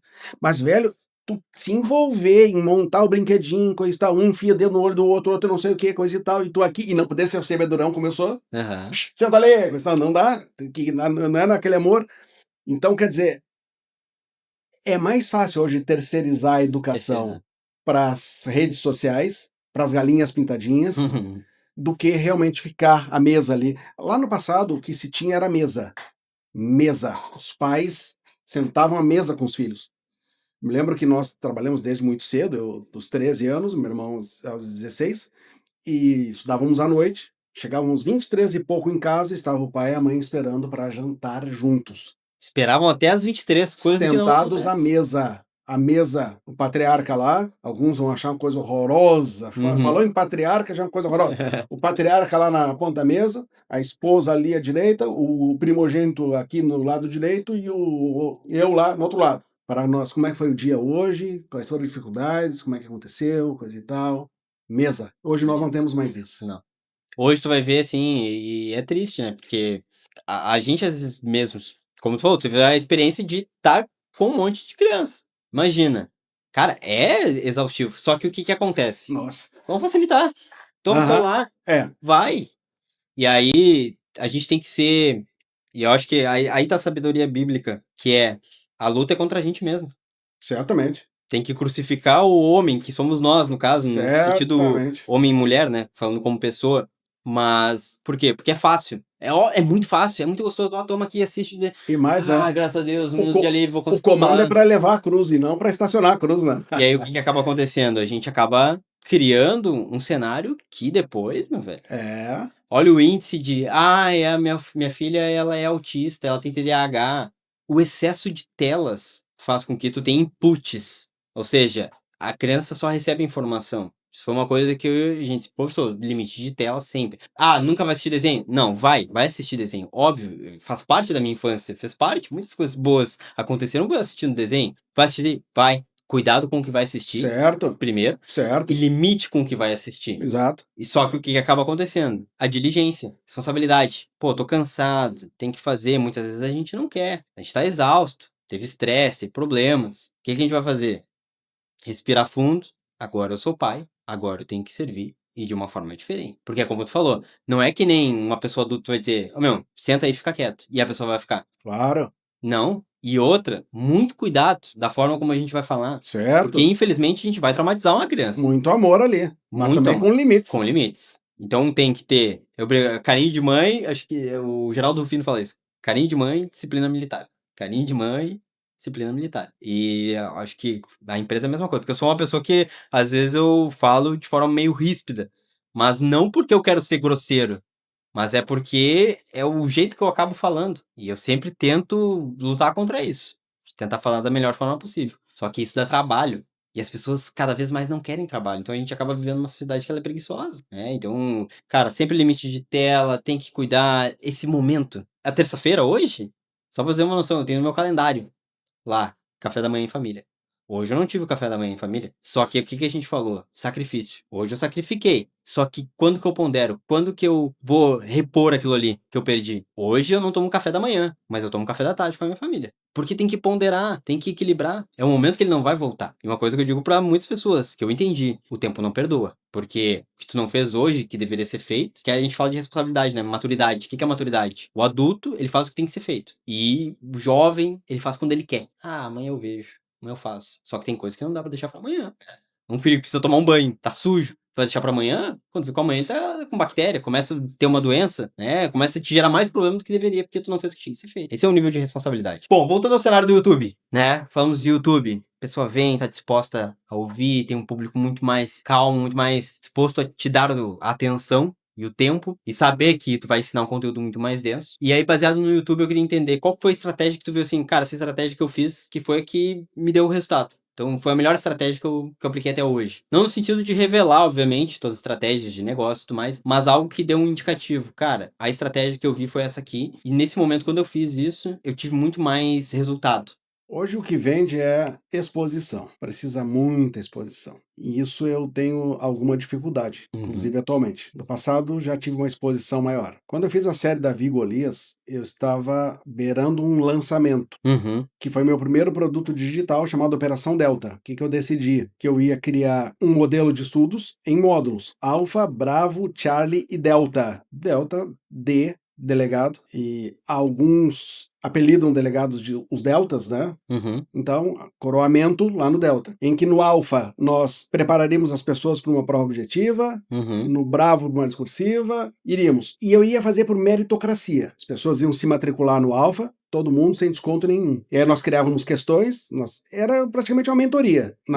No domingo a pessoa recebia o cronograma de estudo da semana. Aí quando chegava na terça-feira, ela recebia o resumo. Quando chegava na quarta, ela tinha que fazer questões objetivas. Quando chegava na quinta, ela recebia toda semana ela tinha as suas tarefas, que é o que as pessoas pedem. Eu quero que alguém conduza meus estudos, então eu vou fazer, mas vou fazer coletivamente. E aí aquela pessoa que tirasse a maior nota ganhava matrícula de 100% no Bravo. O que tirasse a segunda maior, 90%, e ia até a escala de 10%. Ou seja, todo mundo que passou pelo Alfa ia ganhar 10% para se matricular no Bravo. Então, quer dizer, os caras sabiam que valia dinheiro estudar, porque aí no próximo módulo não precisaria pagar nada, se ele fosse o primeiro colocado. Isso gerou um engajamento bacana. Então, o que eu fiz? Criei aquela série Davi e Golias, e lá nos jurídicos eu comecei a apresentar as dores, que são dores conhecidas. Sim. São dores conhecidas. Hoje, alguns evitam de falar na internet, de revelar em podcast o que tem por trás dos bastidores do marketing. Tem dor, tem dor. O que as pessoas hoje estão querendo? Emagrecer, isso é a dor. E o que tu vai fazer? Vai vender a canetinha.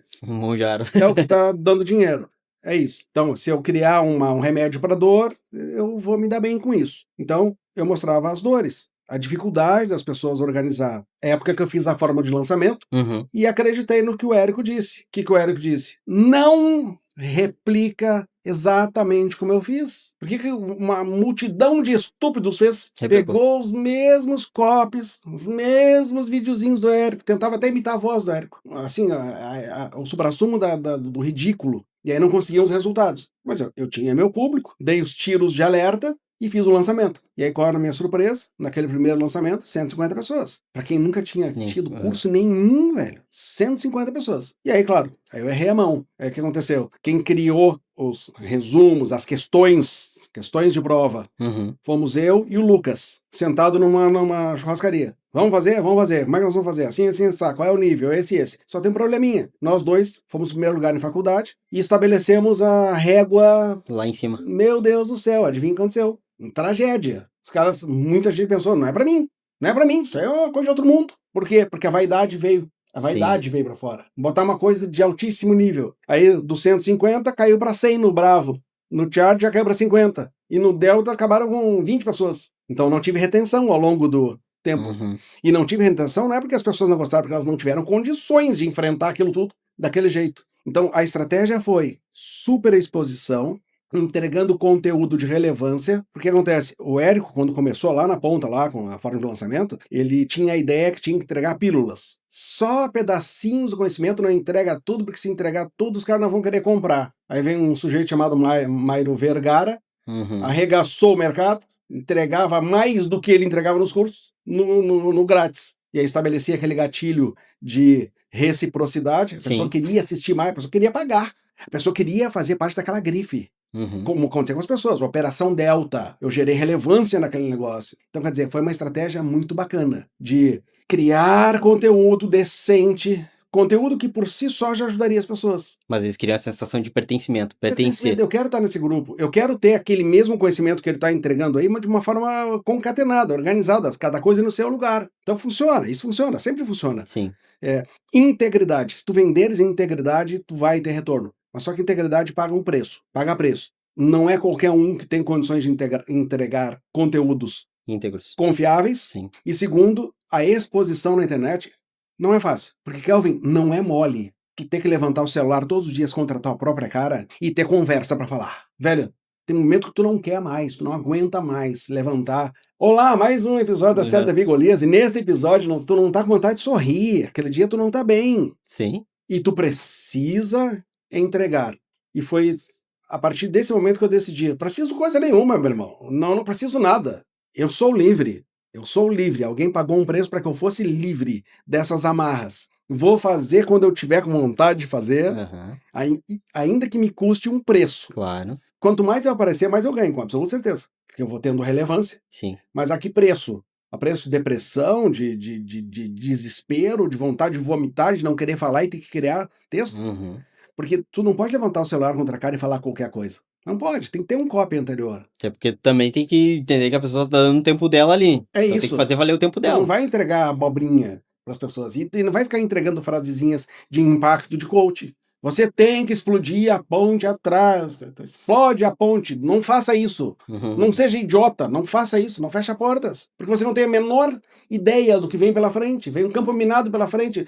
Cara, tu vai encontrar um Panzler pela frente. Tu teria que ter a ponte de volta para voltar. Teve uma série que eu criei, Anti-Coach. Anti-coach. E eu desfiz essas coisas. Jogar o boné do outro lado do muro. Não joga, não joga, não joga. Tem cachorros ávidos lá. Peguei todas as frases desses caras, eles devem me odiar. Que bacana. E me diz uma coisa, bom, baseado nos alunos, né, que a gente sempre fala, obviamente focado nisso, né, qual que é a característica que tu percebeu? Cara, esse aluno, ele é ouro. Porque, obviamente, tu seleciona também, né, porque, ó, tem gente que a gente tem que demitir parceiro, tem que demitir aluno, a gente tem que tem um perfil, existe um perfil. Qual que é a característica que tu enxergou? Essa é a característica de um aluno ouro. Ele vai conseguir. Por incrível que pareça, a aprovação em concurso hoje não é só do lado do aluno. Não é. É uma série de fatores. Do lado do aluno, sem a menor dúvida, é persistência. Ponto. O cara que é constante e persistente, ele tem uma possibilidade maior de alcançar. Mas ele não tem nenhuma certeza que vai alcançar. O constante e o persistente é o que vai fazer o que tem que ser feito independentemente das circunstâncias. Ele sabe que ele vai ter que estudar todos os dias, independentemente das circunstâncias. Eu tive uma doença, vai ter que estudar. Eu tive que levar meu filho no médico, vai ter que estudar. Em algum horário vai ter que estudar. Esse é o constante. Mas ele não tem nenhuma certeza de se ele vai chegar. Porque tem pessoas sem constância nenhuma, completamente relapsas, e vão chegar. Então tem uma série de fatores, é multifatorial. Tem um fator que acontece que é impressionante. São portais que se abrem. Portais que se abrem. De vez em quando abrem-se portais. É assustador. E aí passa gente que inclusive não devia passar. Porque abriu o portal. O caos se estabeleceu de um jeito.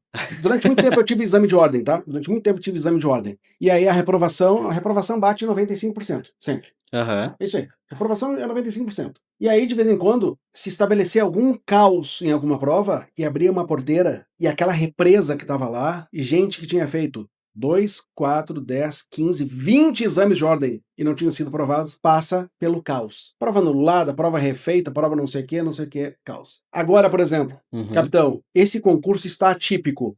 Eu não me permito criticar autoridades, nem bancas, nem nada que é constituído. Não me permito. Atípico. Está atípico. Porque definitivamente não é possível que uma prova oral aconteça 20 dias depois de uma discursiva. Isso é atípico. E mais, concurso gaúcho com uma banca eminentemente carioca. Então quem vai selecionar os novos capitães não sabe nada da Brigada Militar. Já tem algo muito estranho aí. Aí depois na prova oral. A prova oral era direito penal militar, processo penal militar e direito administrativo. A formação da maioria dos examinadores de direito do trabalho. Tinha juiz do trabalho. Meu Deus. Essa mesma cara que tu tá fazendo, todo mundo faz. Não tinha que ser alguém que conhece direito penal militar para estar lá? Não foi. Tá atípico ou não tá? Aquelas pessoas, será que sabiam exatamente o que os candidatos estavam falando? Provavelmente não sabiam bem o que estavam falando. E aí os alunos estavam desesperados e eu dizia, no caos existe bênção. Se a banca tivesse sido Sebrasp, a prova objetiva teria sido completamente diferente, talvez alguns não estariam aqui. A prova discursiva seria absurdamente diferente, a grande maioria não estaria mais aqui. E a prova oral seria com alguém na formação e talvez a tragédia fosse grande. Então, quer dizer, abrem-se portais. E aí é um momento que aquelas pessoas que às vezes não têm as melhores condições de tempo, de dinheiro, de investimento e nem intelectual, mas que foram constantes, uma vida de estudos, cara, estudando com dificuldade. Então, essa constância garantiu no momento a abertura do caos, do portal que a pessoa entrasse. Aquele cara que não foi constante, não chegou ali. Então, se eu tiver que apontar hoje a melhor característica de quem tem alguma possibilidade de ser aprovado, sem certeza nenhuma, é constância. É o que faz, apesar das circunstâncias. Eu acho que se a pessoa tem um sonho seja de longo prazo da carreira, ela tem que estar estudando, independente de ter edital ou não. Porque essa é a minha maior luta aqui no Rio Grande do Sul. Aqui no Rio Grande do Sul nós somos imediatistas. Aqui no Rio Grande do Sul, as matrículas acontecem quando tem edital. O último edital que nós tivemos de delegado e capitão foi em 2018 para 2025, 7 anos. Deus teve misericórdia de mim e me manteve durante 7 anos com apenas 2 cursos, delegado e capitão. Imagina, 7 anos. E lá provavelmente foi o que tu conheceste comigo da chamada prorrogação. Porque, Kelvin, acho que tu tens essa ideia de que foi uma virada de chave bacana que nós criamos juntos, né? Sistema de prorrogação. Cara, porque acontece? As escolas prometiam curso com acesso vitalício até a data da prova, até um mês depois da prova, até vitalício. Para quem vai comprar, isso é maravilhoso. Independentemente quando for o concurso, tu vai ter curso ativo. O grande problema é o seguinte, se a escola tem fôlego financeiro para ir atualizando as aulas, essa é a melhor escola do mundo e eu quero me matricular lá. Agora, se a escola não tem fôlego para ir atualizando, e no direito as coisas mudam constantemente. As minhas atualizações são assim semanais. Os alunos nem percebem. Eu estou botando o professor a regravar, eu estou regravando, nós estamos arrumando os materiais. Isso sai custo. Então é justo que quem trabalhe receba o seu e que o outro lado tenha que pagar por isso. E aí para eu mudar a mentalidade do mercado foi muito duro, porque os alunos me diziam assim, professor, mas todas as outras escolas, eles estão vendendo o curso até a data da prova. Eu disse, excelente, se tu tem certeza que o curso vai ser atualizado lá, vá para lá, porque é muito melhor do que o meu. Aqui, deixa eu te contar o que acontece. Aqui, eu preciso. Tu não acha que eu tenho que honrar o professor que volta lá para gravar? A pessoa que está atrás da câmera gravando, a pessoa que vai fazer a edição do vídeo, o contador, quem hospeda o vídeo, quem hospeda na internet, o cara que bota... Nossa, é muita gente, né? Muita gente. Mas também não é justo eu te cobrar 100% de novo. Não é justo. A cada vez eu te cobrar 100%.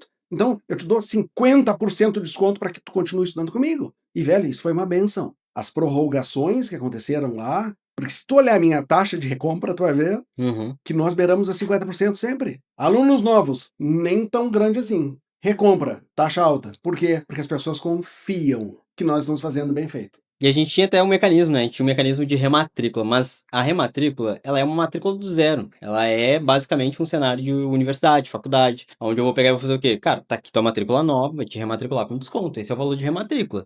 Mas a prorrogação de acesso que o Davi veio falar pra nós, ele falou assim, cara, tinha uma prorrogação assim lá na época, teve plataforma própria e, cara, funcionava assim dessa forma e tal, a gente consegue implementar? Ele disse, conseguimos, questão é tempo, vamos ver em quanto tempo a gente consegue fazer. Fizemos a primeira, o MVP, foi aquele negócio assim, cara, vamos fazer aqui e tal, vamos rodar. Primeiro MVP rodando, bum, uma receita que não existia surgiu. E ponderando também, porque existia cenários que o cartão não passava e aí a gente tinha que parcelar, e como é que a gente ia fazer um parcelamento inteligente, porque a prorrogação objetiva era o quê? O aluno tem um acesso estendido Em contrapartida, ele tem que pagar aquilo ali para liberar o acesso dele na hora, né? Ou seja, estender esse acesso lá o mais rápido possível. E aí vem divergências, né? Ah, é período que tem que ser ajustado, é aquilo ali que não funcionou, e assim vai. E o carro andando. Só que a gente abriu uma porteira e a gente não tem como fechar, porque é um monte de gente passando. Simplesmente fechar assim vai machucar muita gente. Então a gente foi ajustando o carro andando. Isso foi acontecendo aos poucos. E hoje é um baita de um motor, porque é um motor de receita e não é só uma questão de faturamento, é realmente honrar esse cenário de ter as atualizações. Que é o quê? Tem gente que vai gravar de novo, tem gente que vai editar, tem material novo que vai ter que sair, tem ajuste que tem que fazer. Então, e todos os parceiros, a prorrogação de acesso, obviamente, ela é muito menor do que tu comprar uma matrícula nova, até mesmo com desconto. Então acaba sendo isso, de pegar e honrar com isso. E há um custo quando eu vou melhorar. E tem uma coisa que quem tem interesse em vir para a Edu História precisa saber. Qual seria a diferença de matrícula nova para o cara continuar no curso que já estava? As marcações das aulas. Porque tem lá 50% de tal curso, de tal módulo, 25% de outro. O cara tem as coisas já maceteadas, o que ele já assistiu, o que ele já fez de flashcard, de questões, coisa e tal. Tem as métricas dele. Curso novo, zera tudo, perde tudo, todo fio da meada que ele já tinha antes. Então o cenário é seguir dentro do curso que já está e honrando com esse compromisso. A escola tem que recuar grandemente, tem que conceder desconto muito vantajoso para a pessoa, mas tem que cobrar um mínimo justo para poder manter qualidade naquele curso. E em contrapartida, ela ganha na retenção, porque esse cara vai comprar de novo. Agora, mudar a mentalidade do mercado. É que o problema é o mercado, que ele vende com acesso vitalício, mas fica lá o curso que uma aula foi gravada 10 anos atrás, que já nem é a às vezes o professor que já morreu. O professor que já morreu, aconteceu. Que é cruel. Não, E se tem um disclaimer que diz, olha, bom, eu não sei nem como colocaria uma coisa dessas. Esse professor já não existe mais. Imagina. Não quero tirar uma dúvida com o professor morreu. E não só isso. Tu vê uma pessoa ali na frente do vídeo, vibrando, cara, e dizendo assim, eu vou estar na tua formatura. Não vai. E aquela pessoa lá em casa, amando aquele professor, aquela vibração, dizendo assim, eu vou mandar o convite pro professor. E o professor tá morto há 2 anos, 3 anos, 4 anos. Como pode? Claro, tem um monte de coisas por trás. Lá pelas tantas a escola mantém para poder o valor que o professor receberia continuar mandando pros filhos, não sei, tem fatores. Tem que ter alguma coisa pelo menos. Não, e pode ter algo assim de uma dignidade gigantesca. Sim. Mas que fica estranho, fica ruim. Com certeza. Eu acho que o cenário da prorrogação que ajudou muito foi o fato de ser tudo intuitivo e levar essa pessoa automaticamente para esse funil de aprovação. Tu não precisa de aprovação, de prorrogação. Ou seja, como é que funciona, né? O cara chega, ele já tá no curso, tá próximo de expirar, a gente já notifica ele e diz, cara, tá pra expirar, tá aqui tua prorrogação, escolhe aí o que tu quer. Ah, eu quero X, quero Y, beleza, cada um tem o seu período e o seu valor. E o cara vai lá simplesmente com 2 cliques, estende o meu acesso ao conteúdo. Não perdi nada, o meu tempo ele foi comprado, comprei esse tempo a mais e vou garantir que eu vou estudar. Então acho que isso é uma das coisas mais bacanas, assim, que a gente fez realmente, e fruto da tua ideia. E muito transparente, né? Porque a pessoa entra na área de aluno dela, aparece lá um botão vermelho lá, chamando bem a atenção, deseja prorrogar o curso. A pessoa clica ali, abre um pop-up com possibilidades. 30 dias, tanto, 60, tanto, 90, tanto. Aí a pessoa sente que alguém teve dignidade de cuidar dela. Porque ela pensa, eu só preciso de 30 dias. Eu só preciso de 30 dias pra acabar. Por que eu tenho que comprar 6 meses? Por que eu tenho que comprar um ano? Ou pior, por que eu tenho que entrar em contato com a instituição, esperar alguém me responder pra eu conseguir prorrogar meu acesso? Aí o cara simplesmente aperta 2 cliques. Ali, feito, 30 dias, escolhe. É isso, porque a pessoa tem que pagar pelo que ela usa e não ficar com entulhos na vida, ficar com uns lixos. Eu vou ter que pagar por 10 meses para algo que eu consigo resolver em 30 dias. Em 30 dias. Isso é uma vantagem também, né? Porque eu não quero ter que comprar um curso inteiro de novo. Exato. Eu só preciso de pelo menos 60 dias a mais de acesso. Então isso é uma vantagem muito boa. E baseado nesse cenário dos alunos, eu queria entender que tipo de ritual tu faz, não só numa questão de retenção, mas é que a gente também precisa, às vezes, dar uma chacoalhada nos alunos, tem que ter uma motivação. A gente vê que o pessoal tá meio que desistindo no meio do caminho, e às vezes pessoas que têm a condição, não só questão financeira, mas ecológica, só que por algum motivo coisas que acontecem na vida dela, ela tá se desmotivando no final. Assim, às vezes até no meio do processo, tá quase ali na linha de chegada, tá morrendo, e aí temos que resgatar. Isso acho que é frequente, né? Porque todo mundo que começa a estudar tá no gás, mas depois chega o meio.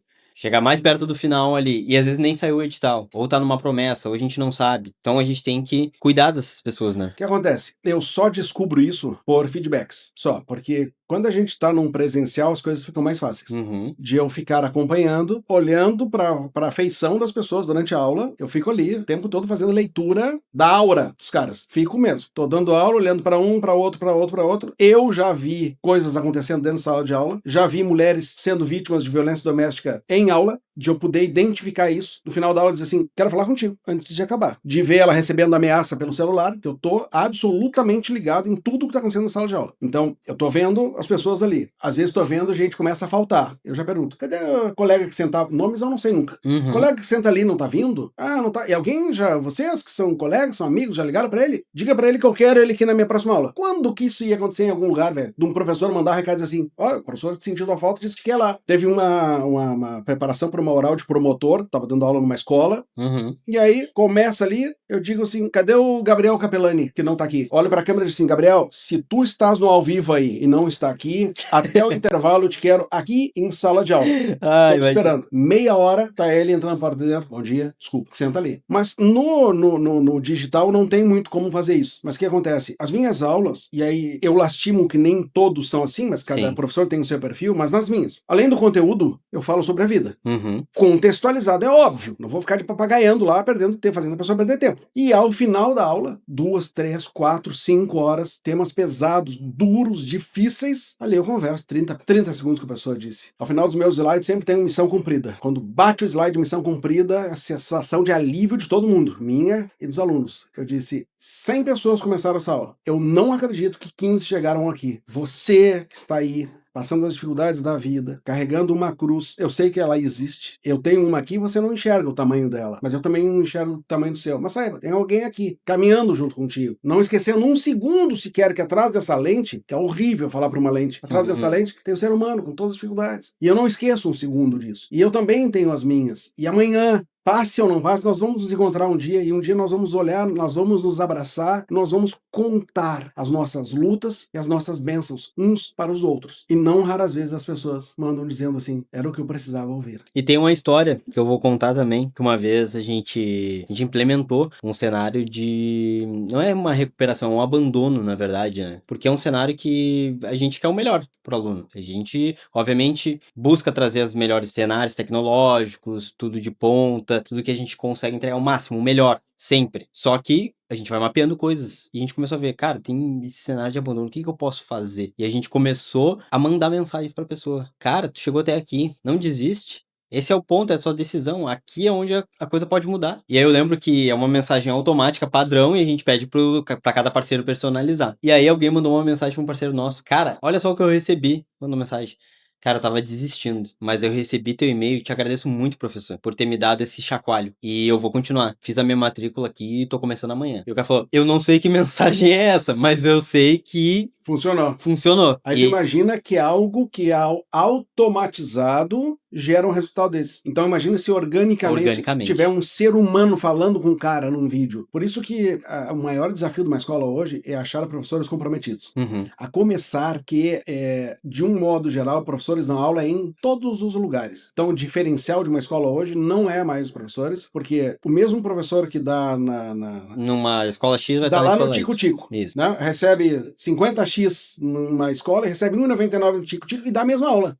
E ele acha que tá tudo bem isso. Quando eu dava aula para as institucionais, eu tomava algum cuidado, para não dar aula em alguns lugares em que o perfil não era alinhado ao que eu queria. E estava tudo certo por aquele nicho, aquelas escolas com mais empolgação, que tinha mais teatralização, professores se vestindo de personagens, coisa e tal, tudo certo para aquele nicho. Mas eu não posso, velho, eu dou aula para juiz federal, para juiz de direito, aí vão lá, os caras vêm para um curso em que meu nome esteja lá. Deixa eu olhar aqui a relação de professores. Fulano, ministro do STF, não sei das quantas. Ciclano, ministro da STJ, o outro juiz de direito, Davi André. Pô, Davi André você não conhece. Joga no Google. Parece Davi André vestido de índio dançando com alguma coisinha. Arrebenta, inclusive, o time que eu tô. Então eu sempre tomei alguns cuidados nesse sentido. Tudo certo, cada nicho tem o seu jeito. Mas hoje, a parte mais difícil é, primeiro, professores que são exclusivos não existe mais. Não existe. Porque existe um argumento dos professores que é um argumento razoável. Tu quer exclusividade, paga pela exclusividade. Paga pelo que eu receberia em todos os outros lugares, inclusive no Tico-Tico. Beleza, e escola nenhuma está disposta a fazer isso. Agora, o mais difícil é encontrar professor que, além de não ser exclusivo, que esteja disposto a dar aula para aquele público sabendo das características daquele público. Porque às vezes a gente vê o sujeito dar uma aula para procurador da República e dar aula para os Correios exatamente igual. E se os níveis são diferentes. Completamente Ele diferente. desrespeitou os dois. Ele desrespeitou os dois. O cara chegar lá para dar aula para os Correios, para o Banco do Brasil, para o INSS, com o mesmo nível lá do Procurador da República, ele está desrespeitando muito essas pessoas. Sim. Ele deveria ter colocado uma linguagem mais certinha, e ele usar uma Formato. linguagem baixa aqui também tá tudo errado. Então, quer dizer, é muito difícil de nós conseguirmos organicamente esse tipo de abraço que se dá. E como não se consegue, graças a Deus, pelo menos tem uma inteligência artificial mandando essas mensagens, e eu não sei, talvez tu como gestor do negócio saiba, pode ter parceiros teus que não se dão trabalho nem de mudar as frases que tu criaste. Sim. Ou seja, ou tu cria uma frase boa pro cara, ou o cara não vai se dar o trabalho nem de usar uma coisa que já é boa e personalizar. E justamente por isso, porque acaba acontecendo o quê? Por isso que eu digo assim, ó, como é que é a EduStore? A EduStore, ela se preocupa com o nosso parceiro. Eu brinco que eu sou o personal trainer da educação. E aí, Davi, o que faltou para usar lá o funil do Order Bump? O que faltou para usar, alterar as notificações? Vira e mexe, eu tenho que ficar batendo na mesma tecla. Tem gente que é como um cenário de escola mesmo. Tem gente que vai e faz as coisas que eu nem imagino que vai fazer. E que eu nem precisei ensinar ou falar nada. Então, a EduStore não oferece só a plataforma. É muito mais. A gente fala de ecossistema justamente por causa disso. Porque além de ecossistema, eu tenho que ensinar as pessoas a utilizar a tecnologia. E não só utilizar a tecnologia como diversas estratégias que elas podem utilizar. E a estratégia não é enganar. Estratégia é, cara, eu sei que isso aqui pode acontecer, como que eu posso dar a melhor coisa? Como que eu posso complementar as coisas? Como que eu posso melhorar as coisas? Então, isso é estratégia. É como que eu posso fazer o melhor trabalho possível com estratégia. Então, eu tenho que acabar sendo também professor dos parceiros para que eu consiga dizer, cara, isso aqui tu não tá fazendo. Isso aqui poderia estar melhorando muito o teu engajamento, a tua aprovação, inclusive teu próprio faturamento. Porque o cara que tem uma experiência boa aqui, ele vai voltar, entende? E eu também falo pros parceiros, às vezes a gente pensa muito no antes. O cara tem que ser aprovado. Tem que ser aprovado. Mas não te esquece que tem uma carreira depois. Esse cara, depois daquilo lá, ele vai querer escalar. Ele vai querer subir a carreira dele. Então não pensa só no pré, pensa no pós também. Tu tem o durante ali que é a tua operação. Mas olha o pós, porque tem muita gente que quer o pós também. Passou, fez todo o sacrifício, foi lá, colheu os frutos. E agora ele vai pegar e vai querer vai querer escalar uma árvore maior, entende? Então a gente acaba aqui dentro também tendo que cuidar isso. Tem que olhar, mercado de plataformas é um canibalismo. É pessoal cobrando por aluno, é percentual sobre faturamento bruto, é umas plataformas engessadas, uns modelos de negócio que não tem, às vezes o pessoal quer muito e quer pagar pouco, e não existe. Ou é o mudo.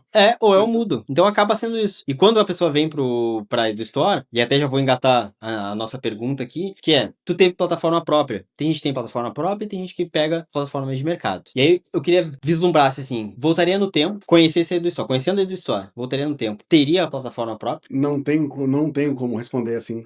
Não tenho. Porque eu vou te dizer assim, eu fiz tudo o que devia fazer no tempo certo. Nós só fomos autorizados a nos encontrar naquele momento. O quão, ao mesmo tempo, desesperador e maravilhoso seria se nós pudéssemos olhar do último dia da nossa vida para trás, para acertar o rumo. Quanta coisa eu teria feito diferente, mas não teria sido a tua vida. Não teria sido a tua vida. E seria desesperador porque tu contaria os dias. Se nós soubéssemos hoje, que eu tenho 232 dias e tu tem mais 1612, nossa vida mudaria completamente agora. Talvez nós pararíamos de falar agora, nesse exato momento.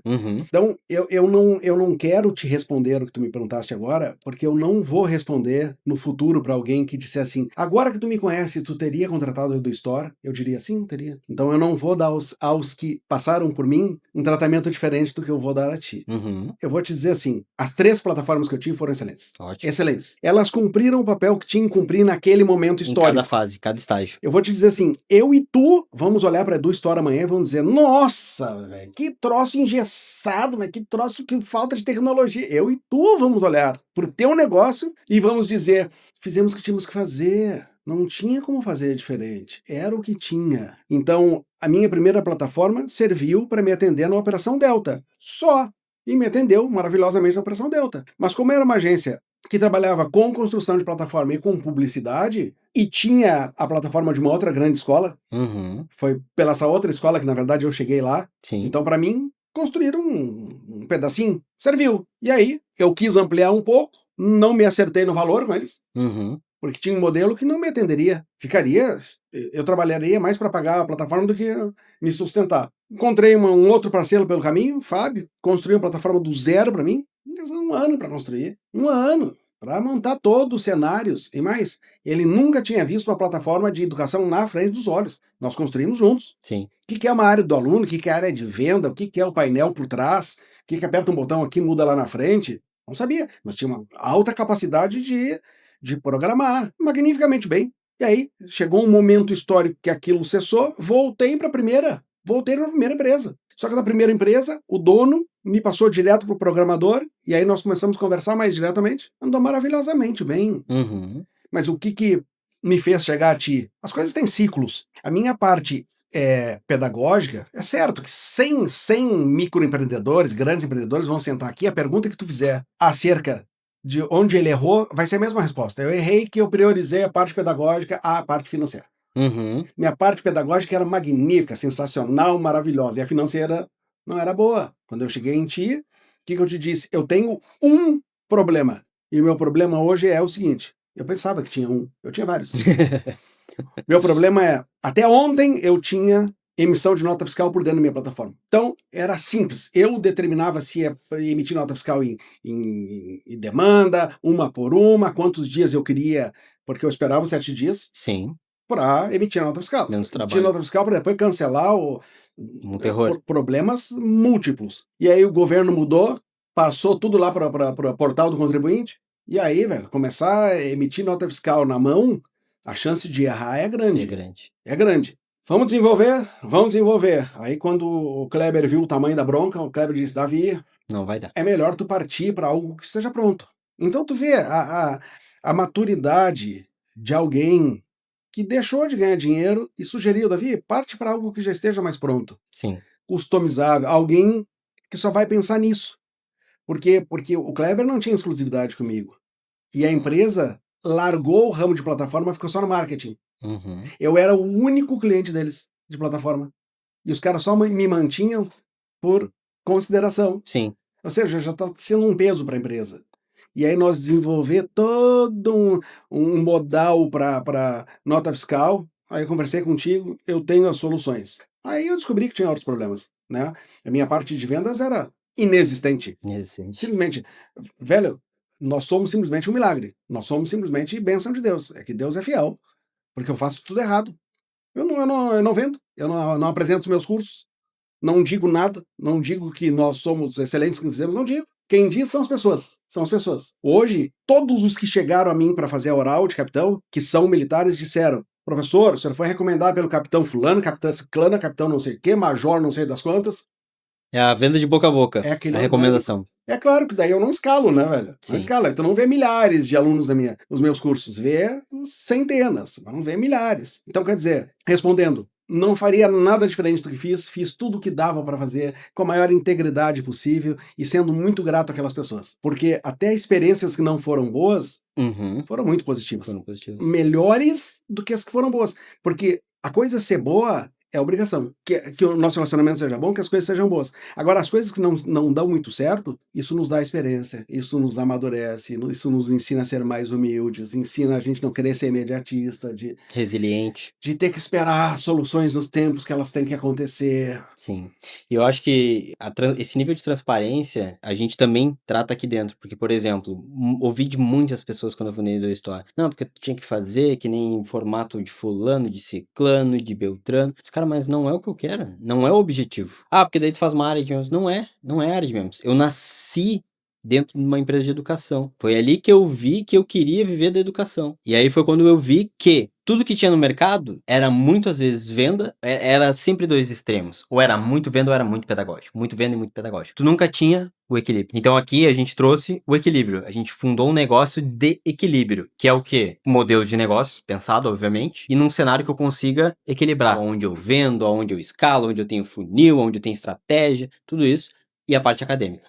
Aonde eu entrego, onde eu mantenho, onde eu sustento. É aqui. Esses dois pilares que dão muito trabalho, a gente disse, cara, eu vou assumir. Porque ninguém do mercado vai fazer o que a gente faz. Que é, Davi, tu tem ali as tuas necessidades. Eu vou escopar, vou desenhar projeto, vou ver a melhor tecnologia para ti, e é isso aí que a gente vai fazer. Não vai, por quê? Porque primeiro que dá muito trabalho. E a responsabilidade de manter, porque as pessoas às vezes acham que, cara, é só fazer isso aqui e tá tudo certo. A prorrogação lá é só criar e tá tudo certo.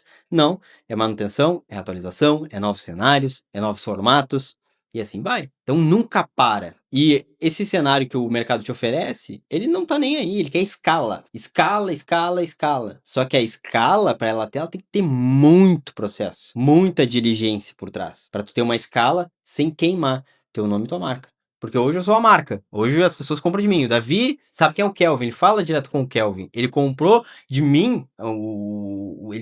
Eu brinco que ele comprou o meu tempo. Por quê? Porque ele confiou em mim. E eu também tenho que confiar. Porque a gente já comprou tempo de pessoas erradas. A gente aceitou um parceiro uma vez que não deveria. Então, esse cenário. Saber quem a gente é e o que a gente vai oferecer. E não se contaminar. Porque no final das contas, muita gente diz que tá fazendo errado. Às vezes é certo o que tu tá fazendo. Porque a gente vai contra o mercado, né? Então, hoje, que nem você falou ali, o cenário de transparência, muita gente vem, porque quanto que é a taxa e tal, não sei o quê. Primeira pergunta, tu já vende online? Tu tem escola online? Tem. Beleza, então a gente consegue te oferecer. Nosso modelo não é aberto. Não é qualquer um que chega, se cadastra e sai usando. Não.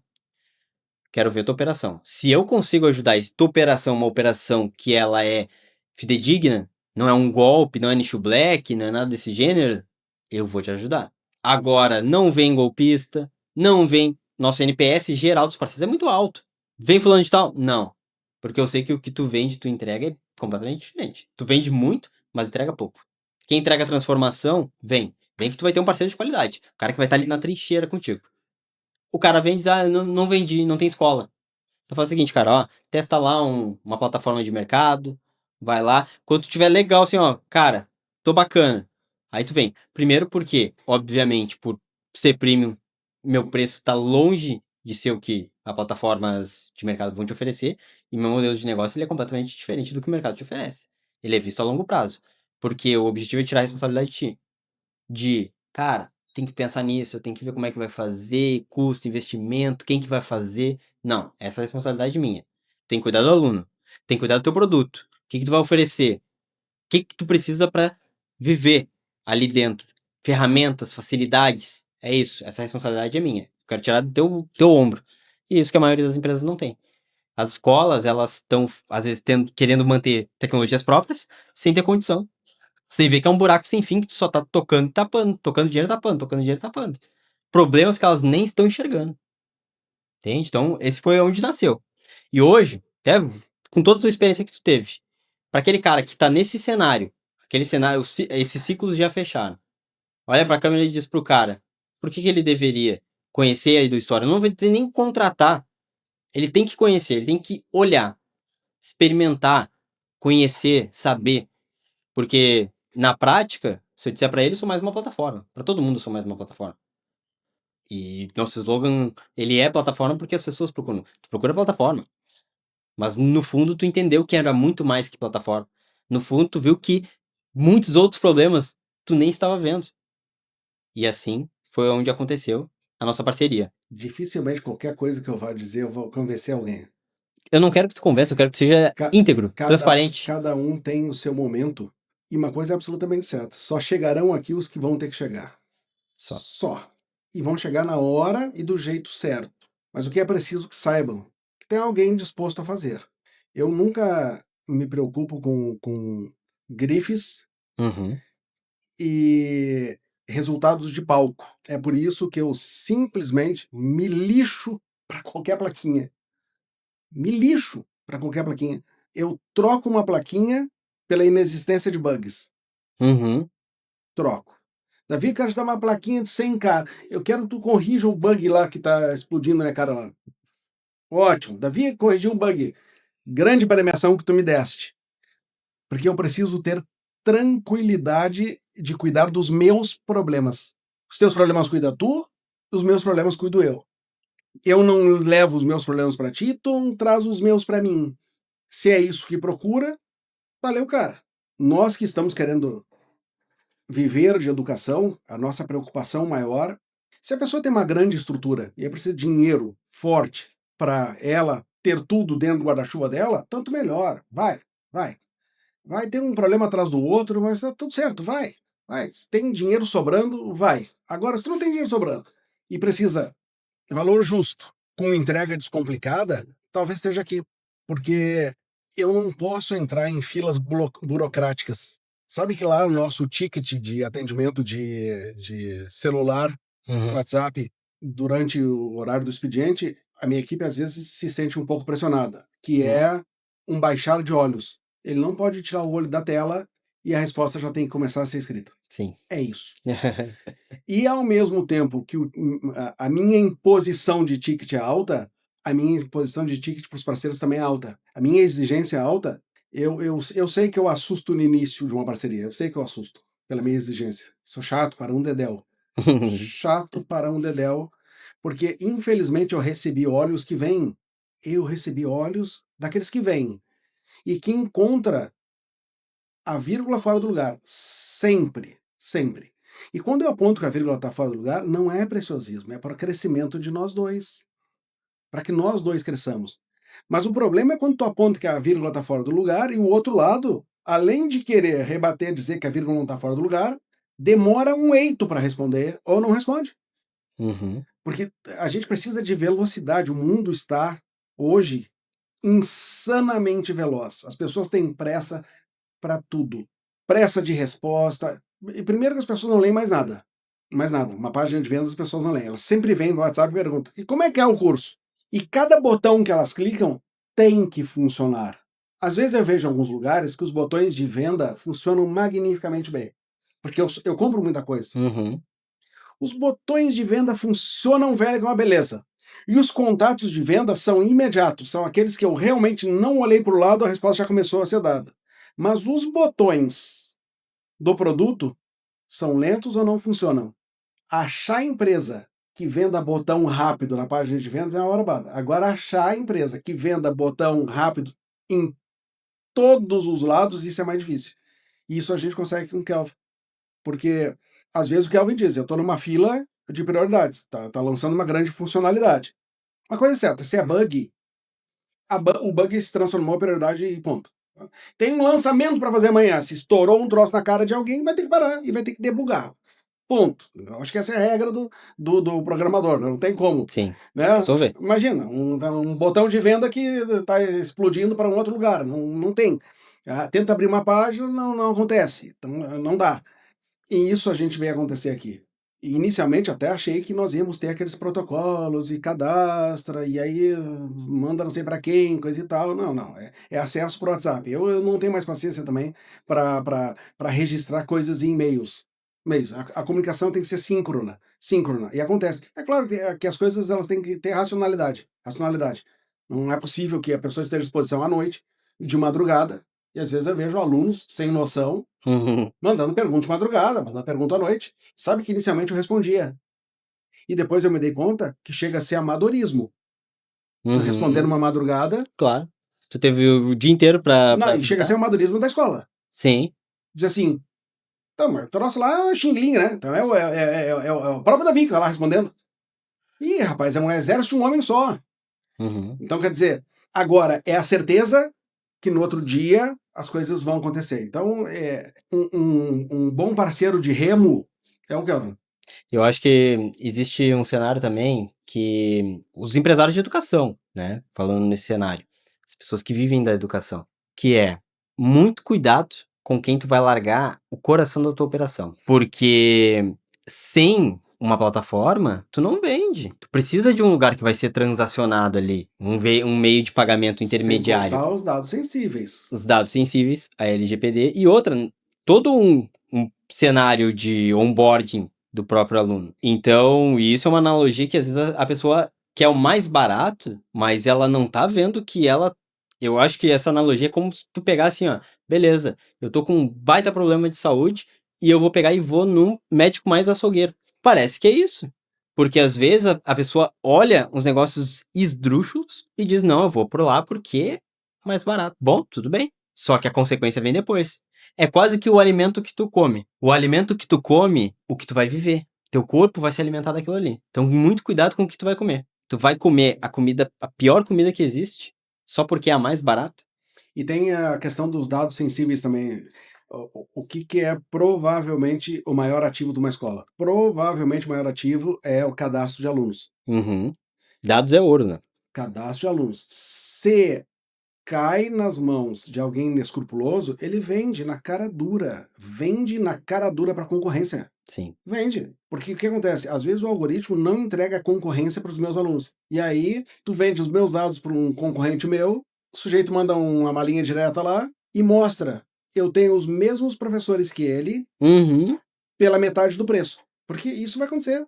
Os mesmos professores. O único professor que ele não vai ter lá vai ser o Davi. Porque o resto vão ser todos iguais. Os professores vão, em qualquer lugar. Então, se eu não tiver a confiança que tu vai guardar muito meu banco de dados, os dados dos meus clientes, que são os dados de endereço, cartões de crédito dele, se a tua plataforma não tiver integridade de ter os bloqueios, imagina os cartões de crédito de uma base sendo capturados. O estrago que faz. E imagina que nesse cenário, além disso, porque tu pensa assim, todos os nossos parceiros, hoje eu me preocupei com isso, todos os nossos parceiros possuem, além de bases separadas, possuem também contrato de sigilo de informações. Muitos vêm perguntar, e fulano, ciclano, tá bem?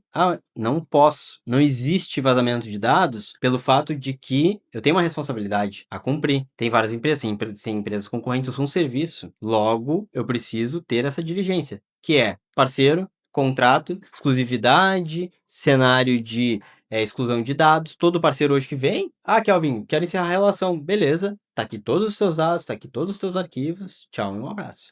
E simplesmente delete e ponto final. Sim, e eu faço ainda limpeza de lixeira. Profissional. Davi, queria te agradecer por esse papo imenso. Pena que o André não Perfeito. participou, né? O André chegou agora. O André não pôde participar, né? O André, por um motivo bom, tá trabalhando bastante. Isso é bom. Então, ele tá feliz da vida. Que ele fez alguns feitos aí nessa semana passada. Olha aí, tá bem empolgado. Tá brilhando, pelo menos. Tá brilhando. Né? E pelas vestes, é um cara que tá com a vida ganha, né? Não. O cara poder usar a bermuda numa terça-feira. Não, hoje ele tá de folga. Inclusive. Davi, muito obrigado pela tua presença, por esse papo imenso. Meu amigo, desejo que Deus seja o senhor aqui da tua casa, da tua empresa e da tua vida. Que no teu barco esteja, ainda que dormindo ali no porão, Senhor Jesus. Eu sou um barqueiro, ele manda acalmar os mares, e o meu barco só não afundou ainda porque tem Cristo junto. Eu desejo que o Cristo seja o Senhor aqui da tua empresa, da tua vida e principalmente da tua empresa. Porque se os teus planos estiverem alinhados aos planos dele, com absoluta certeza tu vais prosperar. Mas se não estiver alinhado, faça o que fizer. Faça o curso que fizer, contrate o melhor coach do mundo e as coisas não vão acontecer. Mais nos vale salvar a nossa vida do que ganhar o mundo. Então, que as prioridades estejam bem definidas aqui, que tu e a empresa, como modo geral, possa primeiro buscar as coisas do reino e as demais coisas serão acrescentadas. Cara, esse verbo está no imperativo, serão acrescentadas. Então, que Deus continue honrando a tua vida, te dando força para trabalhar, trazendo parceiros bacanas como o André. Vocês tenham força de suportar os ventos fortes que vêm pela frente. Nós temos desafios grandes vindo pela frente. Sim. Nós temos uma inteligência artificial querendo substituir todo e qualquer professor, toda e qualquer empresa. Existe um movimento forte para que isso aconteça, mas a gente sabe em quem a gente confia. Em quem a gente confia não vai nos deixar pelo caminho. Deus esteja aqui, sempre. E que esteja conosco lá também e nos leve até o momento que Ele queira. E o momento que não quiser mais, que nos diga para onde a gente tem que ir. E se no exato momento em que não estivermos mais aqui, estejamos lá com Ele. Show. Muito obrigado. Te agradeço, meu querido.